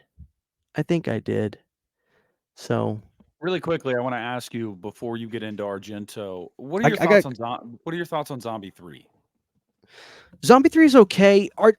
So Fulci directed half of that. And I'm not so sure what scenes he did direct because obviously most movies aren't shot chronologically. It's usually by locations. But he got ill during that time, and I think he suffered a lot of illness after that, and because he died in the 90s. There are good scenes in Zombie 3. I think Claudio Fragasso came in and finished that movie. Zombie 3 is pretty good, but it's not very memorable. Like I've seen it 2 or 3 times. There's some pretty good chase scenes. I think there's some moments where it's a pretty much like a group of zombies coming off a bridge or something, chasing these guys in the car. There's pretty good scenes in it. But I wouldn't say it's a great movie. I actually think 4 is better. I don't know if you've seen Zombie 4. Zombie 4 is disgusting Oh. and ridiculous and bad, but there's a really great 80s tune that goes in there. I forget the artist's name, but it's such a fucking incredible song. It's just a pure 80s rock synth track. Living after death. Dun, dun. I'll have to send you the link to that. It fucking rocks. But so here's the thing about these other Italian guys. So Severin put out Zombie 3 and 4. I did grab them. They're over on the shelf. But Zombie 4 is almost this barbaric zombie type film. Like the scenes open up in these like mystic caves, and these people come out of the caves, and they look like old not medieval, but they look like old like village people zombies. And it zero plot. I mean, it's really hard to understand any of it. Fragasso had broken English, very broken English, especially worse during that time. It's just a bunch of gross scenes with like weird, gross makeup on them. But the funny thing about Zombie 4, and this is why Fragasso is a god to me, and I do want to mention another movie he did, and I do want you to see this. I think you'll get a serious kick out of it. Fragasso on the if anybody has Zombie 4, the Blu-ray, please watch it. Fragasso thinks he is legitimately a master of horror. No, this is the guy, Nick, who did Troll 2, considered the best worst movie ever made. Right? It's Troll 2, where they're called goblins in the movie. They're vegans. They only eat. They're vegetarians. I don't know if they're vegans. They only eat grass. So what they do is they feed people milk that makes them turn into plants or some shit. It's just a horrible movie, but it's considered one of the best worst movies of all time. They live in a town called Nilbog, which is goblin backwards. Just a terrible film. Fragasso thinks he's a master of horror. So if you watch the special features on Zombie 4, he's sitting down. He's got his arm back like this on the couch. He's got his legs crossed. He's got his turtleneck on. And in the special features, all he does is shit on Dawn of the Dead. He's like, well, Romero tried with his Dead, and I thought we really needed the audience, like the horror fans needed a great zombie film. Like we really, and it's of course it's all subtitled because he's speaking in Italian. And it's just hysterical. The perception he did, the best movie he did is not Troll 2. It's actually a movie called Night Killer, which I should have grabbed that, but the audience knows what I'm talking about. Night Killer, Nick, you're going to get a kick out of this. Night Killer overseas was known as the Texas Chainsaw Massacre 3. And Texas Chainsaw Massacre 3 had already come out in America. The actual movie. But Night Killer is about this, this slasher character guy who wears this ridiculous like dime store Halloween mask, and it's about this broad staying in this nice house and this night killer. It's ridiculous. It's actually a really entertaining movie. He did that too. But Fragasso's what makes him so funny is he legitimately thinks he's a master of horror. He's very proud of his work. He talks about it in such a high regard, and he shits on Dawn of the Dead on the special features of Zombie 4 being interviewed about the movie. It is hysterical. But before we move on, he did a movie that I think you would actually really like. And I for me, you need to watch this sometime soon, not necessarily tomorrow or anything. But he did one of the best, worst, awesome horror movies in the 80s. It's called Monster Dog. And you're going to notice why this movie is so important to me in a second. When you see, look at the names above the title. Alice Cooper. Alice Cooper starred in Monster Dog. He did 2 songs for the movie, Identity Crisis and See Me in the Mirror. I'm going to nerd out for just a second, okay? So Cooper came off of his Warner Brothers record label days. He was doing horrible cocaine at the time. Music had kind of passed him by. This was well after School's Out. That was 72. We're now in the early 80s. He's trying to get into the new wave kind of rock. He's got some good records, but his cocaine use is so bad, Nick, he legitimately can't tour. So he does an album called Zipper Catches Skin. He gets a little tinge of success with I Am the Future, which was used in the movie Class of 1984. Great film. The next movie, Dada, comes out. It doesn't chart. Bob Ezrin, who did the Pink Floyd's The Wall, Kiss's Destroyer, some of the biggest records of all time, is also so coked out on his head. One day I need you to listen to Dada, the record. It is insane. One song is about him being drunk. One song is, the lyrics are literally about Alice being drunk, getting a job as Santa Claus at the mall. Because like there's a line in the song that goes, I got a job in Atlanta and I'm only playing Santa, and the only reason I got the job is because the suit fit or something. It's like ridiculous lyrics. It is ridiculous. The songs are so quirky and weird, but it basically is the plot of Bad Santa, the song, and the song came out in 1983. But anyway, let me digress because I don't want to be too long on this. The song Identity Crisis and See Me in the Mirror are 2 legitimately incredible songs. There are music videos done for these. As a matter of fact, on the back, that is from the music video. One of the music videos. I believe that was See the Man in the Mirror. Or, excuse me, See Me in the Mirror. Great, moody, new wave songs. But Alice retreated. He was doing rehab, of course, from cocaine addiction, but he was broke. I mean, he wasted all his money on drugs. And, he wasn't touring, so the money was just gone. But he needed to do a job. He agreed to do Monster Dog on the condition that it would not be released theatrically in America, because he knew this was not going to be, good. but this is Claudio Fragasso directing this, and it's pretty much one of the more straight ahead movies about a demonic beast straight from hell in Monster Dog. And Alice is really good in this. He gives it hell. He's legitimately the star of the movie, one of the stars. And it's actually a good monster movie. And look at this image of Alice after he's been bitten and infected. If it'll focus. I don't know if it'll focus on my webcam, but look at him. He's got his arm is completely ripped off. Yeah, he's a zombie. It's a really whacked out, crazy ass movie. But it's got great Alice Cooper music in here. And I fucking love this movie with a passion. And I would love for you to check it out. If you're going to check out any Fragasso movie, for me, I'd love it. And for the audience, Alice Cooper's Monster Dog, directed by Troll 2's Claudio Fragasso. I was going to say, so that instead of Troll 2, not Troll 2. That, yes. Monster Dog is 100% my favorite Alice Cooper movie. Let's see. Alice was in Wayne's World. Alice was in Freddy's Dead. But yes, Monster Dog is my favorite. Monster Dog is in fact my favorite Claudio Fragasso movie. And this was put out by, let's see if I can find it.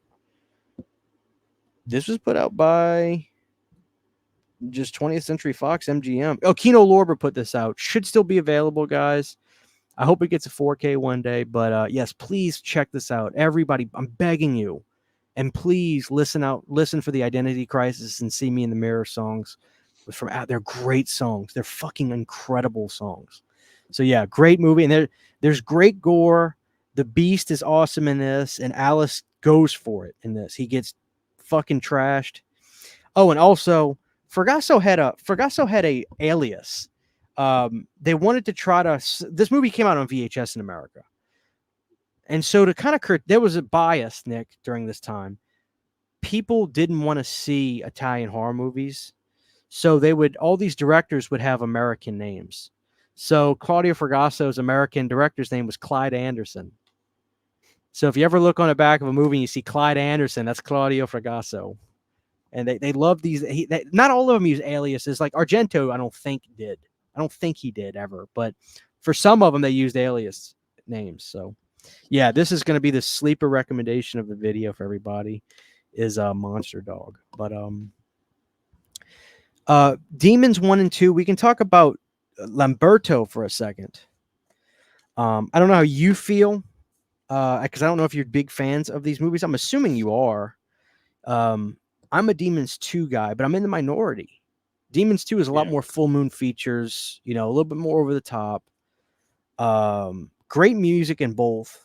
Because what they really tried to do is, first of all, look at that like the image, the poster art for Demons is just classic. I love that. But so is Demons 2, Mm-hmm. I really like both movies a lot. And for those that are interested in these, Synapse is about to release individual releases of these two. But if you get this collection for 1 and 2, they give you a Metropole ticket, which I think is so cool from the first movie. But you also get the birthday invitation from part 2, which is just a nice touch. Great movies. These are kind of gateway movies. Like I would tell anybody that's like, Christian, where should I start if I'm going to get into Italian? I definitely think these are the way to go. Part 1 has music from Motley Crue, Go West. Damn it. I forget what other bands are in here. Go West and Motley Crue are the biggest ones. But in part 2, The Cult is on the soundtrack for Demons 2. The Cult is one of my favorite 80s bands. But great gore in here. I would say Demons is like a Evil Dead movie, and Demons 2 is like a Return of the Evil Dead Part 2 movie, meaning it's way goofier. It feels like a Charlie Band Empire movie, but there's funny sequences, especially with the zombie coming out of the TV, or the demon, excuse me, coming out of the TV. That effect is cheesy, but so good. And the baby, I think the baby demon goes over the edge for people in 2. But these are great, and these are both Lamberto. I don't know if you have anything you want to add to that. I didn't know that was Lamberto. I've seen both of those movies. Funny that you mentioned the use of Motley Crue in Demons. That is what I remember from my childhood. I can't remember. I'm pretty sure the first time I saw Demons, my older brother Tyler was watching it on like HBO or some movie channel late at night, and I remember just being like, "What the fuck is this?" And sat down and watched it with him. And I have the first one. I don't have the second one. I do like the first. I like the first one a lot. I would say that I'd like the first one more because I've only seen the second one time. First one's classic. It's not that I didn't like the second one. I honestly don't remember much of it. I do need to watch it again. I know the basic premise of it, and I know that I have seen it. But the first one I do. I really like that movie, and that's, again, I didn't know that was Lamberto, so I guess technically. Well, again, like I said, I'm sorry to cut you off. I can get rolling with these. Why do you think people don't think it's Lamberto? Yeah, or don't think about it? You see what I'm saying? Yeah, Argento at the top, yeah. And I think people assume that they're Argento films.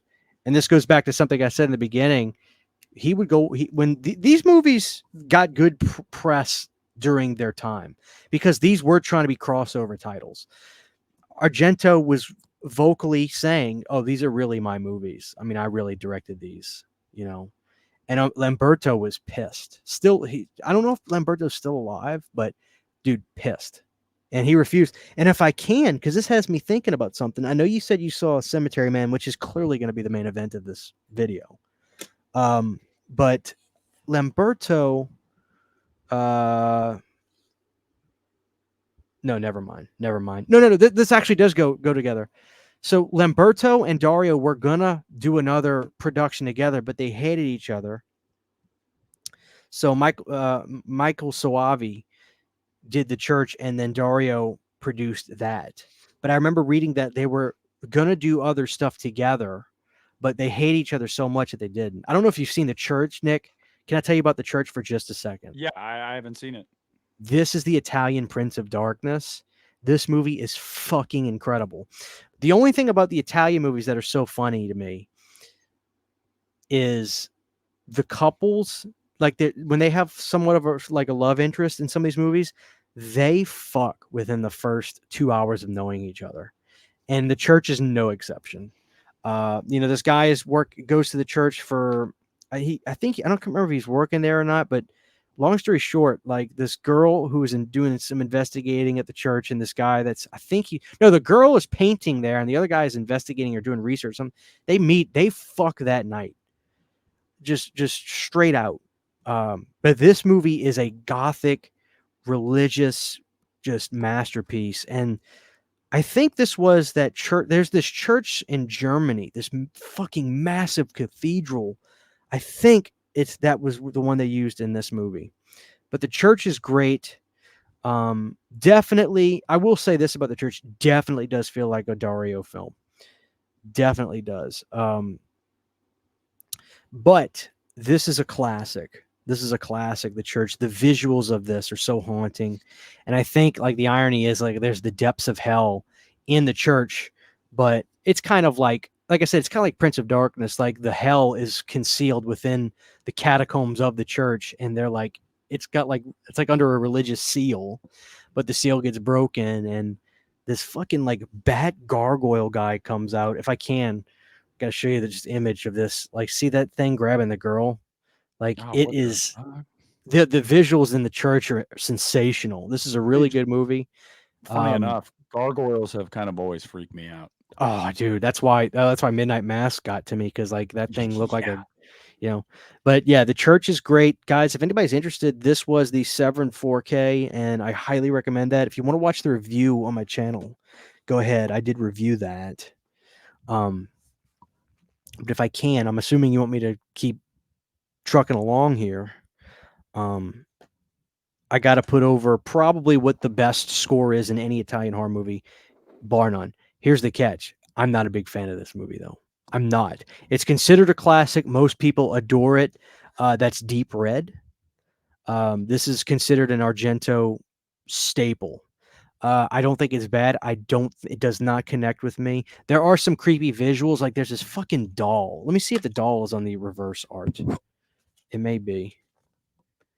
Well, there is a doll on it, but that's not the one I'm talking about. There's like this puppet thing that gets its head smashed in, and it's one of those weird marionette looking. I'd have to Google it. I don't want to do that. But Goblin did the score for Deep Red, and the track Profondo Rosso is probably the most epic, incredibly haunting piece of music I've ever heard in my life. I think it rivals John Carpenter's Halloween. It is, anybody that's listened to it knows what I'm talking about. Profondo Rosso is probably one of the greatest, if not the greatest, pieces of horror music ever. I would love to see Goblin perform it live. They still play live. Goblin is they're a great live band.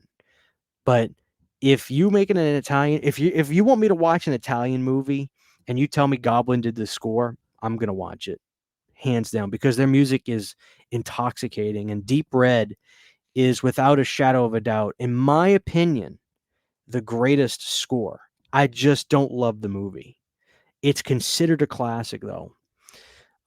Beautiful movie. The sets are gorgeous, but it does not connect with me, which I wish it did. I wish it did. That was one that had been mentioned to me as well that I need to watch, and I've heard of it. I've never seen it, but so when you said that everybody reviews it, I was like, yeah, I've heard that. And it's interesting though. That is interesting to hear though that you don't get into it as much as everybody else does. I think it's a little sluggish. There's great scenes in it, but as a whole, I don't really love it. Argento's an interesting guy because he came out swinging with Bird with the Crystal Plumage, probably one of the greatest opening scenes in an Italian horror movie I've ever seen. Argento liked to make his kill scenes works of art. Like there was almost like this beautiful, I'm skipping, but in the movie Tenebrae, which is another one people consider to be one of his best. There's a scene where this girl's in white, and she's in her house, and there's white curtains behind her, and he looked at like the splashing of blood to literally be like making some kind of Mona Lisa. And there's like a cut scene in Tenebrae where this girl gets slashed, and there's this just huge spray of red against the curtain, the white curtain, and it's that was his style. It's like he was more of a sensual slasher, well, not slasher because Giallo is different, I guess, but he approached his gore in a different way than Lucio. Lucio just wanted to gut punch you as hard as he could, but Argento was just, I don't like using the word artsy, but like that's kind of what it is. And I don't say this as an insult. It's just his style. He's kind of more of a Wes Craven, Cronenberg-esque kind of guy. And I think it just depends on where you fall with that. Obviously, having Goblin on your side is going to give you the psychological edge because nobody touched Goblin when it came to their music. Most notably on, of course, Suspiria. Well, Which, Christian, I don't mean to cut you off. No, but please. I feel like I'm talking too much. No, you gotta well, cut me off. No, here's the thing. I actually wanted to pose something to you. We still have to get into Argento. I'm sure there's more Bava. We're already closing in on 2 hours. So I thought, what if, and we talked about this at the beginning, it's kind of funny. What if this is chapter 1? And you want to do another one down the road? Well, I said we needed to do an addendum show because I need to see some Argento. I feel like the people listening are going to want me to know what you're talking about. Yeah. I want to know what you're talking about. So what if we cap this one now, and then in 2 weeks when we would normally do a live show to catch up, we record part 2? Sure. So you want to hold off on, do me a favor. If you watch anything though, Monster Yes, Dog. no. I'm taking that recommendation, but I'm telling you right now, you got to do it for do it for Alice. Yeah, it was funny when you were talking about that. I was thinking about your tattoo, but hell yeah. My mom was like, Christian, you got his name? I was like, yeah. Go ahead. I'm sorry. No, I just think that it would be best for the audience. I think it'd be best. No, for that me. makes I think sense. It'd be best for you, for me to be able to actually comment on what you're talking about when it comes to Argento, because there's more I have to see. But I'm putting you on the spot here. Instead of a live show in 2 weeks, let's just record part 2. That's totally fine. I think people are definitely gonna want to hear about Delle Morte delle More, aka the Cemetery Man. Did you say you saw that one? See, I want to know what you think, and when we turn off the red button, I don't want to hear what you have to say about it, because I know you didn't review it, because you didn't upload that as a review on your channel. No. I'm actually compiling a video to cover Italian horror as a whole. Like after I watch enough of it, I want to do a wide-ranging video about it. Sure. So, and I just feel like, guys, this is best for you, because I did feel bad earlier when Mark was messaging me and he's like, "Oh, you haven't checked this one out yet?" And I was like, "Fuck, man." So, Christian, your homework is, I want you to give me a list of movies I need to watch over the next 2 weeks before reasonable. I'll give you 5. I'll give you 5 because I think that's reasonable. I got 7 nights a week, whether I have my kid or not. I'm usually watching a movie before bed. I know, so but you give me. Well, you don't want to watch an Italian horror movie every night. You will not. No, I probably don't. Like them.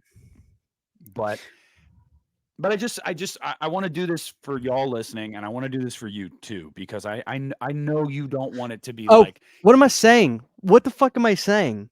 The most important Italian one you have to say. Oh, you already. Never mind. You saw Cannibal Holocaust. No, Christian. That's going to be the biggest. That's going to be the biggest one you got to see. Okay. The reason I haven't seen Cannibal Holocaust is because we had Marcel like 2 years ago say, you guys need to do that as an episode for Nick's first time watching it. So I was holding off on watching it, but okay, well, you can honestly, Marcel. No, Marcel, we'll meet you halfway there. I'll watch it over the next 2 weeks, and you can get my unfiltered thoughts on it on part 2. How about that? Yeah. So the biggest ones would be, I mean, I could tell you the big ones you need to see. If you can see up, Tenebrae. yeah, Tenebrae for sure. My favorite Argento film, Phenomena, aka Creepers. Watch the Creepers cut. I'll text you, but the Creepers cut is basically the American cut of this film, and you'll love this movie because you know who stars in Phenomena, aka Creepers, is Donald Pleasance. Donald Ooh, oh, yeah. Pleasance is also an opera. Donald was in a lot of Italian stuff, and so was John Saxon. John Saxon was the guy in Italian horror movies.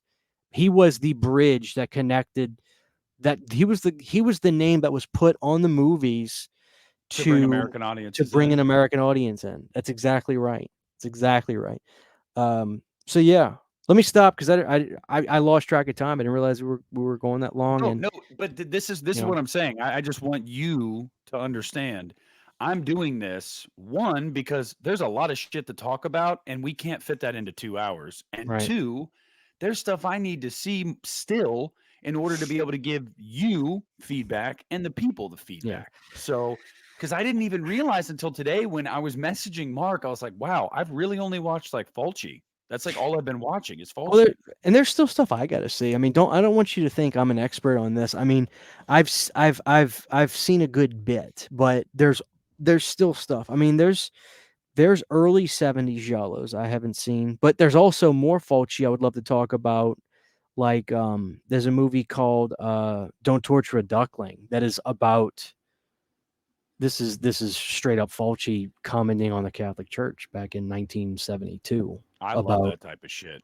About the abuse of children, and it is intense. And it's funny, we talk now about like, is killing children okay in horror movies? Well, buddy, Lucio Fulci don't give a motherfuck. So That's one of the things that I really, really loved about the first Omen was their commentary on the Catholic Church when it comes to women. I was like, Yes. I dig that a lot. So So we're gonna do what recommend- we talked about hating at the beginning of the episode. We're gonna leave you guys hanging with chapter 1. This is Yeah, that's fine. That way we're gonna do that instead of a live. We're gonna go ahead and just instead of a finish live. it. Yeah. Okay, and if people in the comments give a suggestion and there's a higher, if there are certain suggestions that get a lot of upvotes or you see a lot, we'll heed their suggestion if there's something they want you to watch. Yeah, or and if I never mentioned it, because I they think may it'll make for the they may tell you to watch The Sect. The Sect is from 1991. This is also Michael Suavi. Very good film. So there's a number of things they could say. Well, And I'm we'll figure it out. excited. I'm excited to talk about Cemetery Man. I can tell you that because that was a movie. That was a movie. That was a movie, man. We'll cap it because you literally cannot get me started on Cemetery. Okay. All right. So guys, 2 weeks. You're going to get another pre-recorded episode. That means no live this month, but I feel like for a lot of you guys that have been asking for us to do Italian horror for a while now, you're probably totally cool with that. So I'm excited to kind of dive into Argento over the next 2 weeks and some Bava and Suavi and hopefully hit the ones that everybody loves to talk about. That way I can actually have some intelligent conversation about those movies because it was great to talk about Fulci, but I realized I've mainly only watched Fulci. And I don't want to cut this short. And that ain't guys. a bad thing. No, like when we did Friday the 13th, that was 2 episodes, or was that 2 episodes? Was that one? Paramount New Line use. Yeah. We did 2 episodes for that, and that was well over 3 hours. Like that's just when you do a wide ranging topic. I just don't want to cram it into an hour and a half or 2 hours. That's totally fun. That's totally fun. All right, cool. So do you have anything else for the people before we go? No, as usual, just thank you for watching, and I appreciate you guys. We've been going for. It's funny because it's like it doesn't feel like we do this once a month. It's to me, time goes by so fast. It feels like we do this once a week. I think when you even message me, you're like, "What are you looking like this week?" I'm like, "What are you talking about? We just recorded like last week." Yep. And then I'm like, "Holy fuck, it's May." It really blows my mind how fast time flies. So anyway, let me stop because I got to go running still tonight. But I had a great time. Imagine if we had talked about Bava and Argento tonight. You would have been up till fucking 3. But see, I'm geared up right now. Like I could go another I That's the know, thing. and I Just could like an too. Italian horror movie, it takes a little bit, but once I you get know- going, you know. I know you would have been upset if we started talking about stuff and you would, because you get in your head about this and you say it all the time. You're like, I'm just talking. You say something. So like, Yeah, I got to yeah. see some of these things so I can give you that feedback too. So we can bounce off each other, because had I not watched some of the ones we talked about today, I wouldn't have had that conversation about the fucking buried alive scene, which was fucking like insane. Like, greatest Italian horror scene ever, in my opinion. and that's where we're going to leave it with Christian's quote right there. So 2 weeks from now, we'll see you guys for chapter 2 of the Italian horror, whatever the fuck Christian wants to call it in the thumbnail that he makes. We love y'all, and hope you're ready to hear about some more in 2 weeks. So thank you for watching. Take care. We'll see y'all soon. Peace.